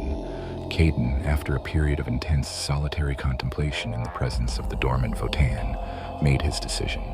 He would not reveal the true nature of their discovery. He would craft a believable, if thin, justification. Void Relic 17, he declared to the Mechanicus, contains data caches of immense strategic value, charting uncharted systems and identifying potential Necron activity on Karen's Maw. The Emperor's will dictates we investigate this threat immediately. It was a dangerous gamble, a direct deception of the Adeptus Mechanicus and, by extension, the Imperium. But for the first time, the Hearthbound Wardens were acting not out of unconscious instinct, but out of a conscious, albeit clandestine, understanding of their hidden imperative. They were responding to a silent call from a lineage they barely understood, driven by a desperate hope that by understanding the kin, they might finally understand themselves. The acquisition of Void Relic 17 and the subsequent discovery of Necron activity on Karen's Maw was presented as a stroke of immense good fortune for the Imperium, a glimmer of hope in the endless night. But for the Hearthbound Wardens, it was far more. It was a confirmation of their secret, a path towards understanding their dualistic nature, and a dangerous step towards openly, albeit discreetly, embracing the hidden destiny woven into their very DNA. They now had a relic, a direct link to their kin ancestors, a device that could speak to their very blood, and it was guiding them towards a fateful confrontation that would test the limits of their loyalty and their existence. The long war for their soul had truly begun. The discovery of Void Relic 17 and its implicit distress signal marked a profound shift in the Hearthbound Warden's existence. No longer were they merely reacting to an unconscious genetic imperative. Now, at the highest levels of command, they were acting with conscious, albeit hidden, intent. The long war for their soul, hinted at in the quiet discussions between Caden, Theron, and Aulus, was now a tangible reality, a dangerous tightrope walk between their sworn duty to the Imperium and their newfound terrifying understanding of their kin heritage. Their first mission, guided by the recovered Votan's data, was to Karen's Maw. This was a world of perpetual twilight, its surface scarred by ancient tectonic upheavals and dominated by colossal, obsidian-like mountain ranges that stretched into the toxic, ash-choked atmosphere. The Votan's data, subtly interpreted by Theron, indicated that deep within these mountains lay a significant kin stronghold, a dormant colony now threatened by a resurgent Necron dynasty that had lain silent for millennia. The Hearthbound Wardens, still numerically depleted from Volkov's anvil, arrived in system under the pretense of investigating Necron activity, flagged by the Archaeotech from Void Relic 17. They were ostensibly part of a wider Imperial response, though their detachment was deliberately separated from the main Crusade fleet, citing the need for independent deep reconnaissance operations. This calculated isolation was crucial for their clandestine mission. As they descended through Charon's Maw's choking atmosphere, the Astartes felt the familiar, insistent hum of an ancestor core, a much stronger resonance than they had ever encountered. It was the collective consciousness of an entire kin colony, now under threat. The Necrons, emerging from their tomb worlds beneath the mountains, were systematically dissecting the ancient kin structures, not out of malice, but with the cold analytical intent of harvesting their unique energies and materials for their own chilling purposes. Chapter Master Caden issued his orders. "Our primary objective, he declared over the Vox, his voice stern and unwavering, is to eliminate the Necron threat and secure the Archaeotech within the mountain range. We will prioritize the integrity of the ancient structures, avoiding any collateral damage that might destabilize the subterranean network. We will drive the Xenos out, but we will not destroy what they seek to desecrate." This was, to the uninitiated, standard Warden doctrine. To those in the know, it was a precise directive to save the kin stronghold. The campaign was a brutal, drawn-out affair. The Necrons of the Xerxes dynasty were relentless, their legions of automatons seemingly endless. The Wardens fought with a grim determination, navigating the twisting subterranean passages of the mountain range, engaging Necron warriors and immortals in claustrophobic tunnel fights. The kin stronghold, a vast complex of interconnected vaults and processing chambers, became the central battleground. Librarian Theron was instrumental. He focused his psychic might not just on blasting Necrons, but on dampening their Gauss weaponry, disrupting their reanimation protocols, and most importantly, on subtly shielding the vital nodes of the kin stronghold from their systemic analysis. He moved like a ghost through the ancient halls, his mind a conduit, intercepting Necron data bursts that sought to unravel the kin's technology, twisting them, throwing them off course. He felt the ancient kin structures, the very walls, resonating with a subtle gratitude, a silent plea for protection that spurred him onward. Apothecary Aulus, meanwhile, was tasked with monitoring the Battle Brothers, ensuring that their genetically driven protective instincts did not lead to overt displays of Xenos reverence. He maintained meticulous logs of their engagements, noting how individual Wardens would instinctively divert fire from an ancient energy conduit or shield a precious inert kin data slate, even while under heavy attack. He knew that the line they walked was razor thin, one misstep away from being exposed as heretics. The Necrons' tactics were insidious. They sought not just to destroy, but to disassemble, to understand and then repurpose. Their canoptic spiders worked ceaselessly, attempting to breach the deeper, most sacred vaults of the kin stronghold, to access its dormant Votan. This forced the Wardens into an even more desperate defensive posture, abandoning broader tactical objectives to protect the core. During one critical engagement, a Necron monolith, a colossal floating war machine, began to systematically blast its way through the outer layers of the kin's stronghold, its Gauss flux arcs tearing through ancient alloys. Chapter Master Caden, leading a countercharge, knew that direct confrontation would be costly, potentially compromising the very structure they sought to save. He made a daring, almost reckless decision. He ordered a precision assault on the monolith's energy conduits, not to destroy it, but to disable it, to force it into a temporary dormancy within the deeper levels of the mountain. 3 land raiders, laden with meltabombs, launched themselves into the monolith's path, drawing its attention, allowing a squad of Terminators to deep strike directly onto its dorsal plating. The assault was devastating but successful.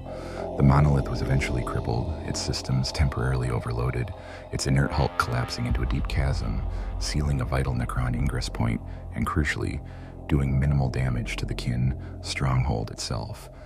The cost, however, was 2 Land Raiders and an entire Terminator squad, sacrifices that would be hard to explain to Imperial command. The campaign on Karen's Maw stretched for months.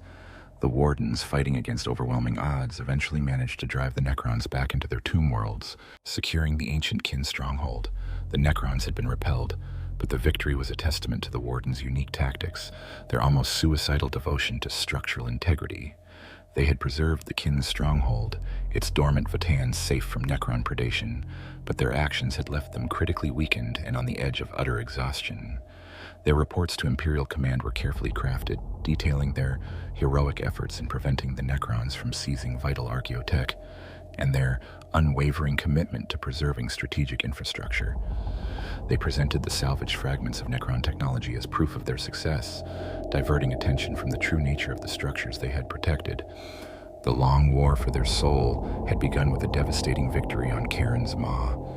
They had saved their ancestors' legacy, but they had also further entrenched themselves in a web of deceit, exhaustion, and increasingly severe resource depletion.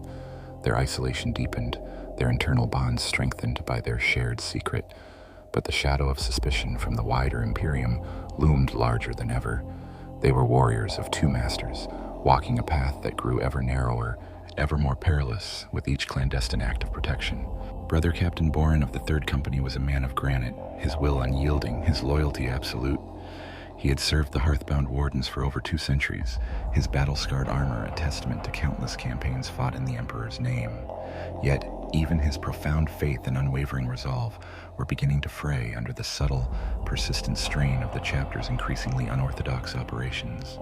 He was not privy to the full truth known by Caden, Theron, and Aulus, but he was keenly aware of the deviations, the strange priorities, and the mounting suspicion from the wider Imperium.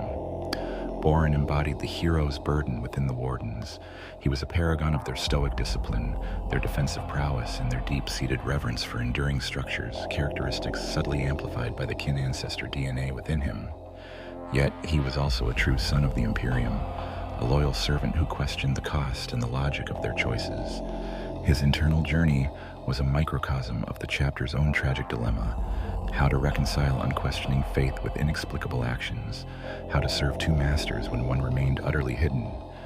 On Karen's Maw, Boren had led the charge that crippled the Necron monolith, a feat of suicidal bravery driven by an unconscious, visceral urgency to protect the ancient edifice behind it. He had watched as his battle brothers fell, their sacrifices mounting, all for a strategic objective that seemed to defy traditional military logic. He had seen the relief in Chapter Master Caden's eyes when the kin stronghold was secured, a relief that seemed disproportionate to the stated Imperial objective of merely rooting out a Necron presence. Back aboard their flagship, the Steadfast, during the arduous journey back to Segmentum Solar, Boren sought answers. He approached Chapter Master Caden in the Chapter Master's personal scriptorium, a chamber filled with ancient texts and geological charts. "Chapter Master," Boren began, his voice devoid of accusation, but heavy with concern. "The cost on Karen's Maw was immense. We lost nearly a third of our remaining battle brothers. For what? To secure a series of ancient tunnels and dormant Xenos technology that the Adeptus Mechanicus could have salvaged at far less expense, or simply destroyed to deny the enemy. The other chapters, the Imperial Guard, they question our methods. We are becoming isolated, Chapter Master, viewed with suspicion." Caden turned from a complex star chart, his gaze weary. He saw the genuine anguish in Boren's eyes, the deep-seated loyalty struggling against profound doubt. He wanted to tell him the truth, to share the terrifying burden, but the oath of silence, the absolute necessity of maintaining the secret, held his tongue. "Captain," Caden replied, his voice a low rumble. "The structures on Karen's Maw were not merely tunnels. They were a nexus of ancient energy, a potential power source that could have been catastrophic if ignited by the Necrons. We acted to prevent a larger catastrophe, to deny the Xenos a weapon of unimaginable destructive potential. Our methods are our own, forged in the fires of Aethelmark, our priorities unique. The Imperium is vast and its threats are myriad. Sometimes unconventional solutions are required." Boren frowned. "And the losses? The relentless focus on structural integrity even when it means sacrificing our own, when a simpler, more direct approach would suffice?" It echoes the events on Lyra 6, on Volkov's anvil. There is a pattern, Chapter Master, a pattern that others are beginning to notice. Inquisitor Kane's shadow still hangs over us. Caden allowed a long silence to fill the chamber. He knew Bourne was right. He knew the hero's burden was weighing heavily on his most loyal captain. "Do you doubt our loyalty, Captain Bourne?" Caden asked, his voice now dangerously quiet. A test. Bourne met his Chapter Master's gaze unflinchingly. "Never, Chapter Master. My loyalty to the Emperor and to this chapter is absolute. But I question the path we walk. I question the unspoken priorities that seem to guide us. There are secrets, Chapter Master, that burden you, secrets that now threaten to consume us all." Caden recognized the sincerity, the depth of Bourne's unwavering devotion. He knew that Bourne, with his profound connection to the chapter's core tenets, was already subconsciously acting on the kin imperative, even as he questioned its conscious manifestation. Perhaps, Caden reasoned, a partial truth could be offered, a way to alleviate the captain's doubt without revealing the true, damning nature of their gene seed. "There are indeed secrets, Bourne," Caden finally conceded, his voice barely above a whisper. "Secrets of our very founding. The gene seed of the hearth-bound wardens, while pure in its devotion to the Emperor, carries an ancient resonance, a legacy of forgotten ages, a primal connection to the very foundations of enduring life, not just human, but of all that which seeks to build and endure against the cosmic darkness." It was a dangerous half-truth, but one he hoped would resonate with Bourne's own deep-seated instincts. Bourne's eyes widened. He felt a shiver, a faint recognition deep within him, as if a long-dormant part of his being had stirred. The words, "foundations of enduring life," ancient resonance, they resonated with the very core of his being, the inexplicable pull he felt towards the deep, towards the stability of ancient stone. It felt right in a way he couldn't explain. "We are tasked with protecting not just humanity," Caden continued, pressing his advantage, "but the very concept of enduring civilization, the ancient wells of wisdom, the stable foundations upon which all life seeks to build. Our gene seed compels us to this higher purpose, a subtle guiding hand that ensures the Imperium does not, in its zeal, destroy the very wellsprings of its own survival, or, indeed, the survival of others who seek to simply endure." Bourne stood silent for a long moment, wrestling with the implications. It was still vague, still mysterious, but it provided a framework, a context for the chapter's strange behavior that appealed to his deeply ingrained sense of duty and preservation. It offered a why that transcended mere tactical expediency, imbuing their sacrifices with a deeper, more profound meaning. "Then we are burdened by a greater secret," Bourne stated, his voice now firm, with a renewed, if still questioning, conviction. "A deeper purpose, so be it. I will follow Chapter Master to the end. But the burden of the secret and the path it forces upon us will be immense." Caden nodded, a grim acknowledgement of the shared weight. Bourne had accepted the partial truth, had chosen to follow the call of the ancient resonance within him. He had chosen, unknowingly, to embrace the dual nature of their existence, to bear the hero's burden of a chapter caught between two worlds. This renewed loyalty, however, came at a price. For it bound Bourne, and by extension the core of the chapter, even more tightly to the dangerous path they walked, making them willing, albeit still unwitting, accomplices in the unfolding tragedy of their Xenos-tainted heritage. The truth remained hidden, but its influence had now reached the heart of the chapter's most loyal servants, forever altering their understanding of their sacred duty. The seeds of suspicion sown by Inquisitor Kane and the hearth-bound warden's increasingly blatant deviations from Imperial doctrine finally bore bitter fruit. The catalyst was a full-scale Imperial crusade, spearheaded by the fanatical Ordo Xenos, against the prosperous Kin League world of Kindar. This was not a forgotten derelict outpost, but a vibrant, heavily industrialized stronghold of the Leagues of Votan, a beacon of Xenos tech and resourcefulness that had, for centuries, stubbornly resisted Imperial assimilation. Kindar was a jewel of kin ingenuity, a world of deep earth automatons, geothermal power plants, and vast self-sustaining subterranean cities, all centered around a colossal, active ancestor core, a Votan of immense age and processing power. It was a prize that the Imperium could no longer ignore, especially with the Great Rift tearing the galaxy asunder and the demand for resources at an all-time high. The Ordo Xenos, long wary of the kin's independence and technological prowess, saw an opportunity to purge a significant Xenos threat and assimilate their advanced technologies. The Hearthbound Wardens, now under the intense, unspoken scrutiny of Inquisitor Kane's network, were given a seemingly impossible directive: lead the spearhead assault on the primary kin stronghold of Kindar. The order came directly from Kane himself, thinly veiled as a recognition of their unrivaled expertise in subterranean warfare and structural breaching. It was, in truth, a test, a brutal gamble designed to force the Warden's hand.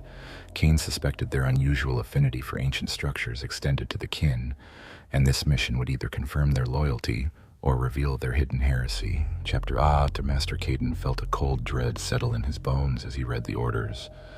The ancestor core of Kindar was not just strong, it pulsed with a psychic intensity that even Theron, now fully attuned, described as a roaring tempest compared to the whispers they had previously encountered. It was a truly ancient Vatan, a central node for an entire league. To lead the assault against it was to directly attack the heart of their genetic imperative, a direct betrayal of the very essence within their blood. This was their darkest hour, an impossible choice between self-destruction and outright heresy. Theron, his face grim, approached Caden. Chapter Master, the Votan of Kindar. It is screaming, not in pain, but in silent defiance, in the raw, primal urge of its ancestors. It holds millennia of kin knowledge. To destroy it would be to sever a fundamental cord within us. Our gene seed recoils from the very thought.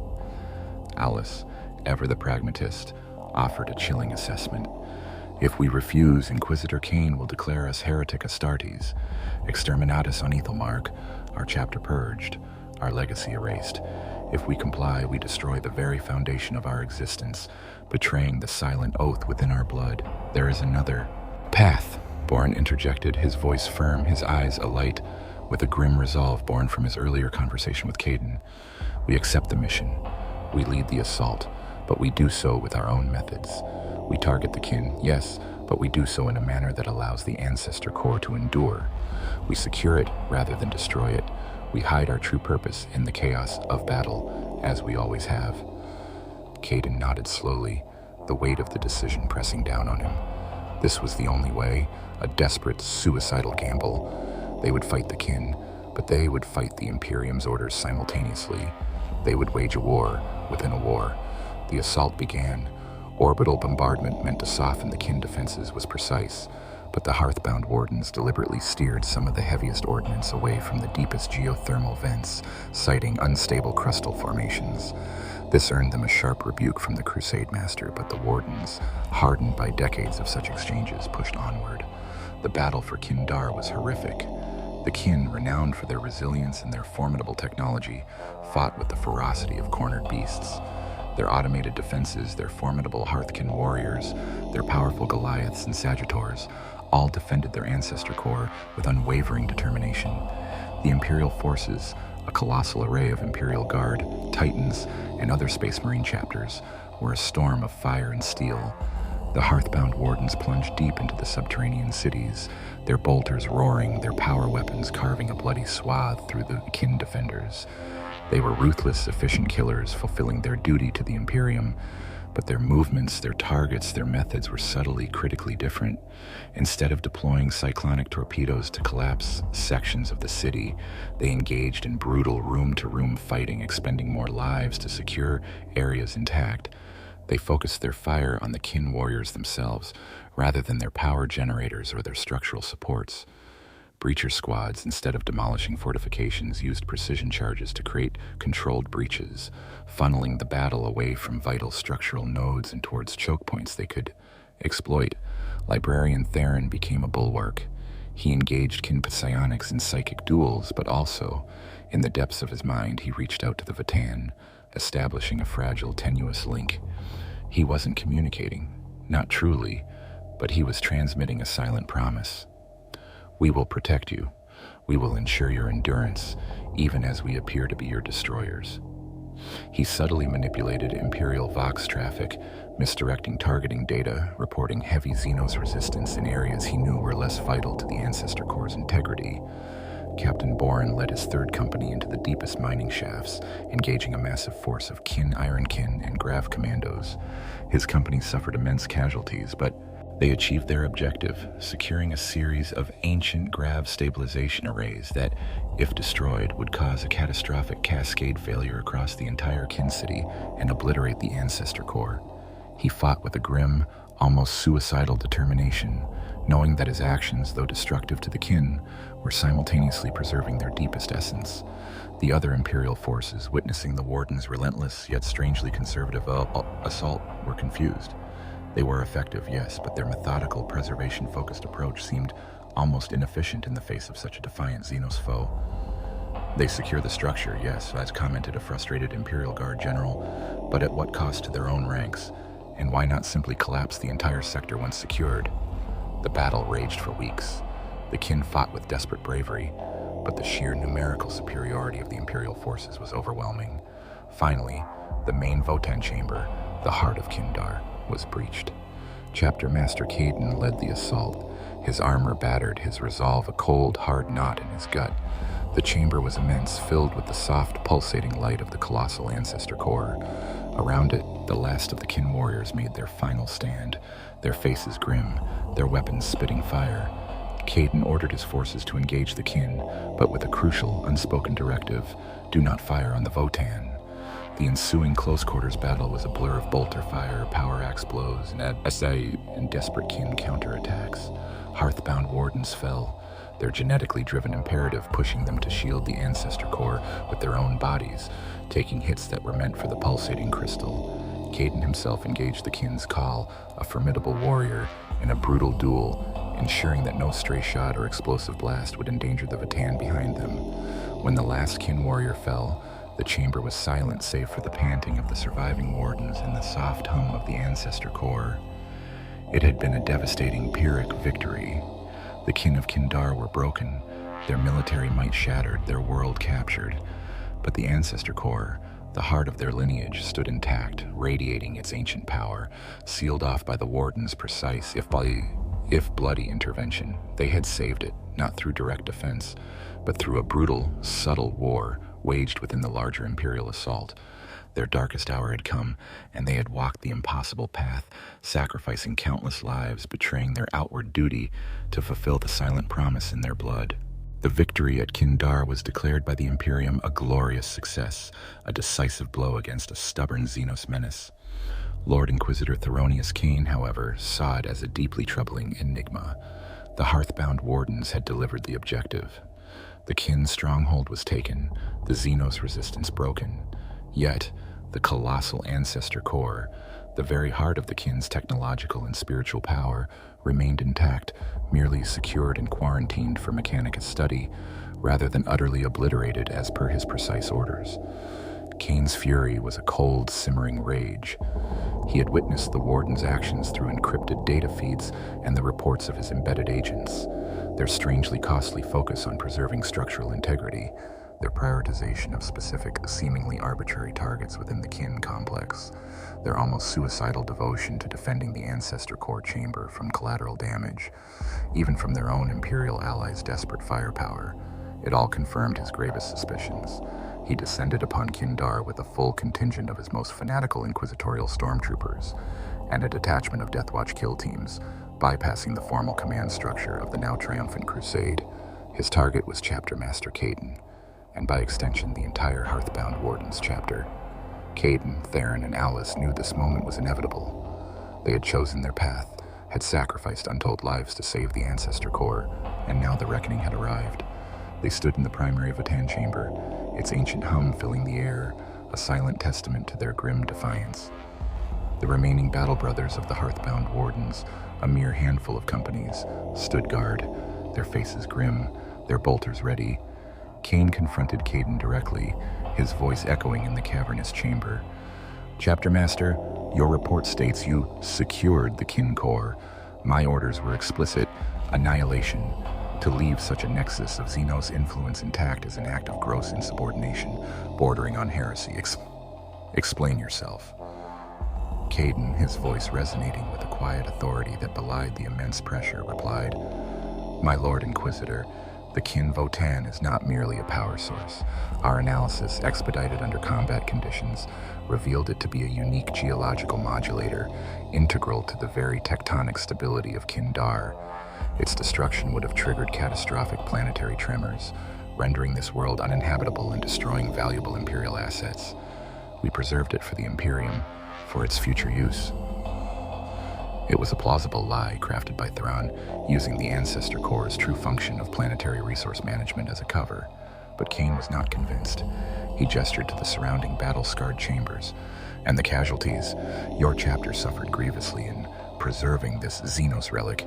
You prioritized this over a swifter, more decisive victory. Your actions betray a deeper, more troubling affinity for these Xenos structures.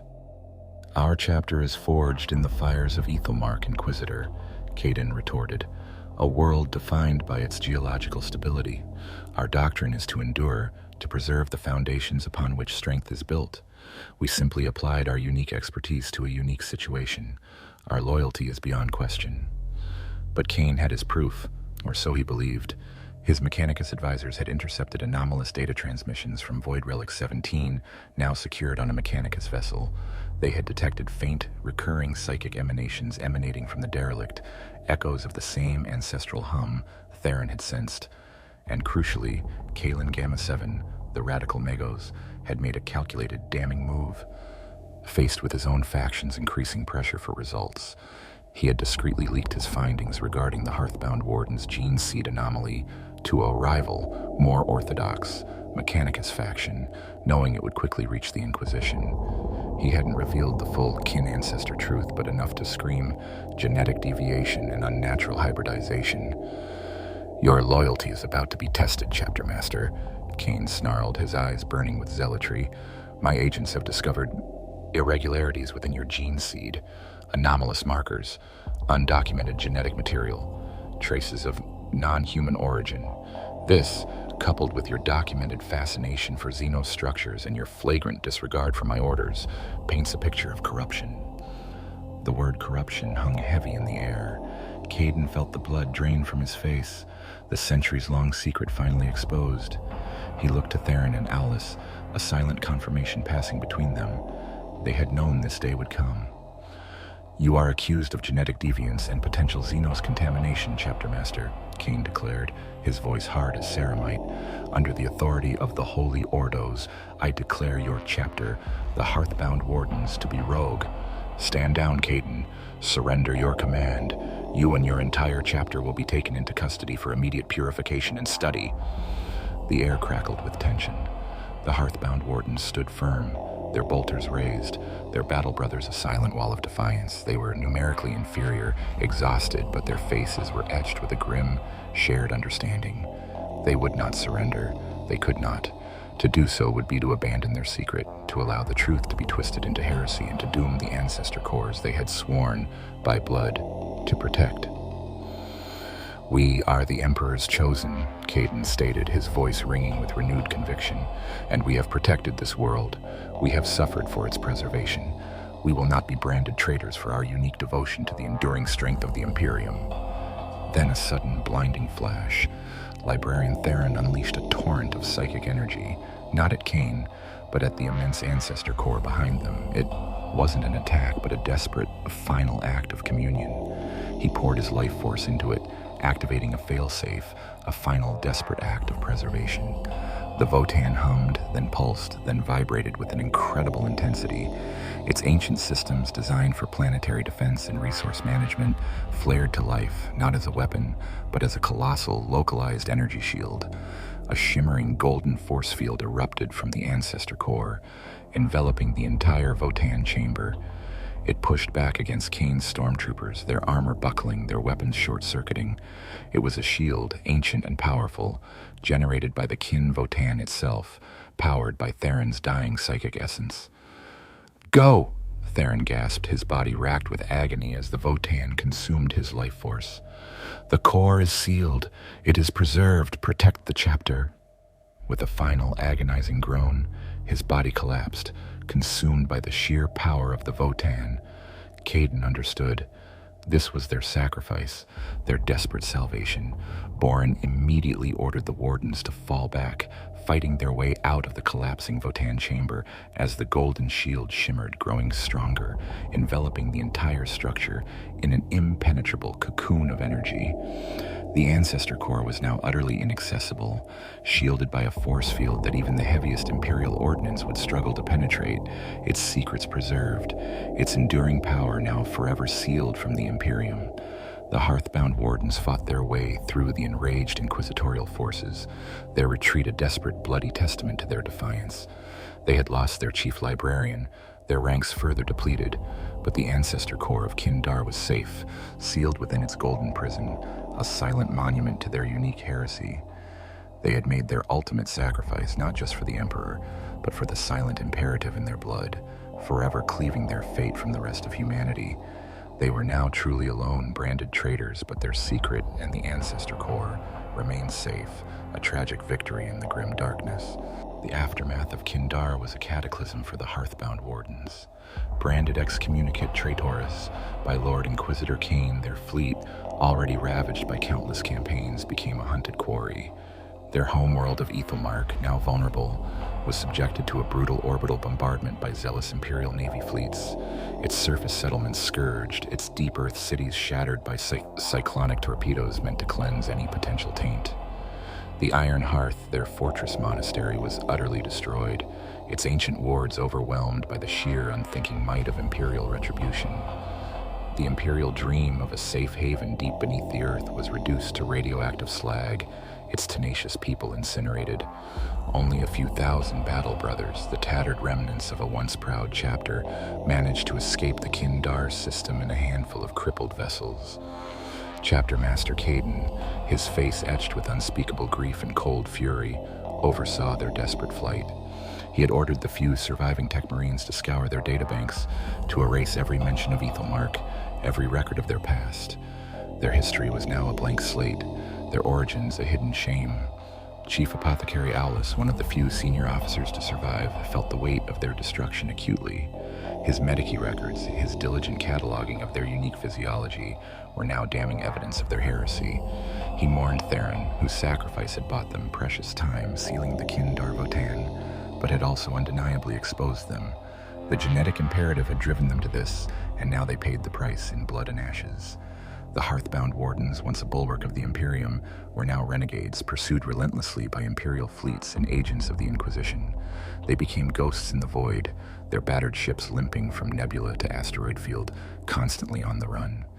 They were no longer protectors of the Imperium, but fugitives, forever fleeing the wrath of the very empire they had sworn to serve. Their internal bonds, however, had been forged unbreakable in the fires of Kindar. The few remaining captains, like the grim Boren, understood the unspoken truth, and their loyalty to Caden and the chapter deepened.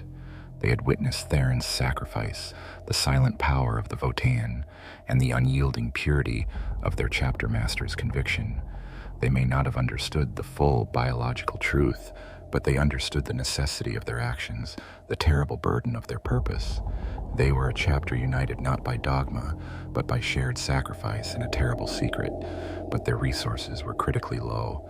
Their gene seed reserves, stored on Ethelmark, were annihilated. They could no longer create new battle brothers. The Hearthbound Wardens were a dying chapter, their numbers dwindling with every skirmish, every desperate evasion. Their advanced equipment, once meticulously maintained, now showed the ravages of constant flight and battle damage. Their new modus operandi became one of covert intervention. They still felt the pull of the Ancestor Cores, now more pronounced than ever, their gene seed vibrating with a heightened sensitivity to their proximity. Driven by this imperative and a desperate need for resources, they became shadow patrols, operating on the absolute fringes of Imperial space, venturing into the uncharted, into the dead zones and warp-cursed regions. They would subtly infiltrate Imperial campaigns, especially those targeting newly discovered Xenos worlds or ancient unexplored regions. They would engage Imperial forces not as enemies, but as veiled obstacles.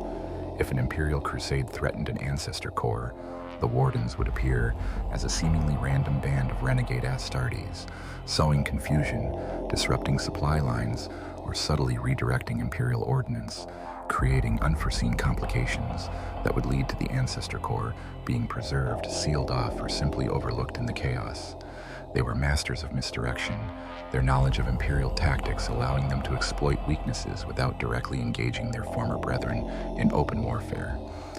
Their objective was no longer to fight for the Imperium, but to fight around it, to safeguard the kin legacy while simultaneously replenishing their own dwindling supplies from Imperial convoys they raided or supply depots they liberated. The psychological toll was immense. They were space marines designed for direct, glorious combat, yet they were reduced to skulking in shadows, their actions often mistaken for piracy or worse. They were saviors to a forgotten Xenos race, yet pariahs to their own.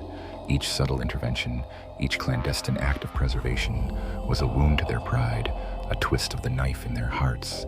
Chief Apothecary Aulus, haunted by Theron's sacrifice, dedicated his remaining efforts to understanding the Votan's distress signal data from Void Relic 17. He discovered hidden algorithms, complex navigational charts pointing to other, older ancestor cores, deeper in the galactic core, far beyond the reach of the Imperium. These were the true sources of the kin's power, the ultimate wellsprings of their heritage. He understood then that Theron's final act and the kin's distress call were not just about saving Kindar, but about ensuring the continued protection of all ancestor cores, a silent, desperate plea passed through their shared genetic heritage. The Hearthbound Wardens were irrevocably changed. They were fewer, broken, but grimly resolute. They were a chapter without a home, without overt loyalty, but with an unshakable, if tragic, purpose. They were the Emperor's forgotten sons, tainted by an ancient secret, eternally bound to a lineage they could never truly claim, forever lurking in the shadows, waiting for the silent call of another ancestor core in peril, ready to intervene, ready to sacrifice, forever walking the fine line between salvation and damnation. Their fight was not for glory, nor for honor, but for the silent endurance of a truth too terrible to ever be fully revealed. The Hearthbound Wardens became a legend whispered in the deepest, darkest corners of the galaxy, a phantom chapter, their existence officially denied, their deeds attributed to rogue elements or convenient coincidences. They were the Emperor's lost sons, forever marked by the tragedy of Kindar, their legacy one of enigmatic interventions and costly, silent sacrifices.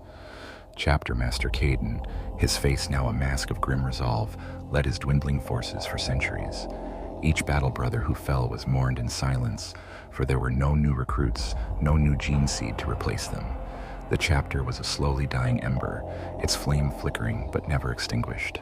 Their ships, constantly on the run, became veritable ghosts, slipping through asteroid fields and nebulae, their cloaking technology enhanced by salvaged kin archaeotech.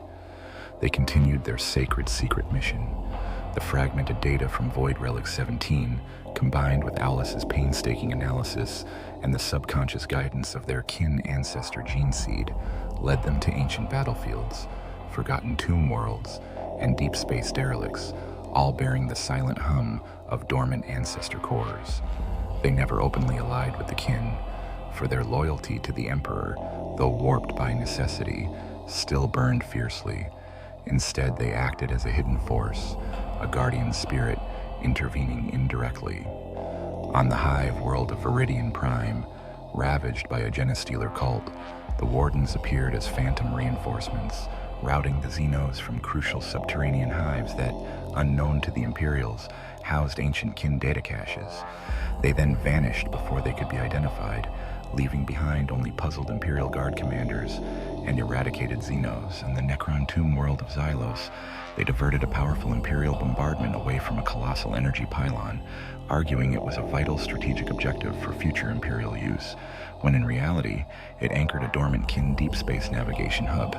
They were praised for their bravery and initiative by the grateful Imperial forces, unaware of the true purpose of the rogue Space Marines. Chief Apothecary Aulus, the last surviving member of the chapter's original command alongside Caden and Bourne, eventually deciphered a more complete picture of their genesis. He found evidence suggesting that the Xylosian tech priests, in their desperation, had not simply spliced the kin DNA. They had inadvertently awakened a dormant ancestor core fragment that had been embedded within the archaeo biomarkers, and it had in turn subtly repaired the damaged human gene seed, not by replacing it, but by integrating its own robust ancient code, imbuing the nascent space marines with its drive for endurance and preservation. The Wardens were not a corruption, but a profound, unintended symbiosis, a tragic testament to the unknowable forces at play in the galaxy. Years turned into centuries. The Hearthbound Wardens became fewer and fewer. Their chapter master, Caden, his once grizzled beard now white beneath his helm, was a living relic, leading the last surviving dozen battle brothers. They were ancient warriors, their armor scarred by 1,000 untold battles, their spirits hardened by an eternal, lonely vigil. Their final act came on the desolate, icy moon of Olindus Minor. Imperial forces pursuing a rogue Eldar corsair band were about to unleash a devastating orbital strike on an ancient subterranean Eldar webway gate, a structure that, unbeknownst to them, was built directly atop a colossal, dormant kin ancestor core. This core was the oldest yet, radiating a silent, immense power that resonated with the very essence of the last Wardens. Caden knew this was it. His remaining battle brothers, including the stoic Borin and the weary Aulus, gathered around him. There was no hope of escape, no possibility of subtle intervention. The orbital batteries were locked, the strike imminent. Brothers, Caden's voice, though aged, still resonated with command. Our duty, woven into our very being, is to endure, to protect the deep. This ancestor core, it is the wellspring of our truth. It will not fall. In a final, desperate, glorious act of defiance, the remaining Hearthbound Wardens launched themselves at the Imperial ground forces tasked with marking the target. They fought not to win, but to buy time, to draw fire, to create enough chaos and confusion to disrupt the targeting sequence. They were a mere handful against hundreds, but they fought with the ferocity of enraged gods, their power armor glowing with the last sparks of their defiance. Borin, a whirlwind of bolter fire and power axe swings, held a choke point against a company of Imperial guards, screaming defiance even as his armor was shredded by laser fire. Aulus, his medici tools now replaced with a chainsword, stood over a vital targeting beacon, his body a shield, until he was finally overwhelmed, his last breath a whisper of, "Endure." Caden, the last to fall, stood atop a rise, directly in the path of the incoming orbital strike, his thunder hammer held aloft, defying the heavens. His final act was to activate a salvaged kin archaeotech device, a relic from Void Relic 17, that focused his remaining gene seed's psychic resonance into a powerful, localized psychic shriek, a final desperate warning to the dormant ancestor core below, a final act of biological communion. The orbital strike descended, a blinding lance of energy. The Hearthbound Wardens, the last of their kind, were utterly annihilated, their bodies vaporized, their gene seed consumed by the cleansing fire. But their sacrifice was not in vain. The psychic shriek, amplified by the dying chapter master, reached the dormant ancestor core. Its ancient defensive protocols, sensing an existential threat, flared to life, not as a shield, but as a subtle, localized grav shunt. The orbital strike, instead of obliterating the kin, core was subtly diverted, its fury impacting kilometers away, creating a colossal, sterile crater that left the deep Earth ancestor core untouched, merely sealed beneath tons of rubble and vitrified rock. The Imperial forces, baffled by the unexpected shift in the orbital strike, attributed it to geological instability or a flaw in the target acquisition. The Eldar threat was dealt with, the moon secured, and the rogue Astartes eradicated. The existence of the Hearthbound Wardens, already erased from official records, became an absolute non-entity. Their legacy, however, lived on in the silent hum of countless ancestor cores, now forever preserved in the grim darkness of the far future. The true purpose of the Hearthbound Wardens remained unknown to the Imperium, a tragic irony. They were a chapter born of an ancient mistake, driven by a secret heritage and destined for a silent, heroic damnation. They died as heroes for an unacknowledged cause, their sacrifice ensuring the eternal vigilance of the kin ancestor within the galaxy, a final testament to the ultimate grim darkness, that even in purity, there can be a hidden truth, and in sacrifice, an unknowable purpose.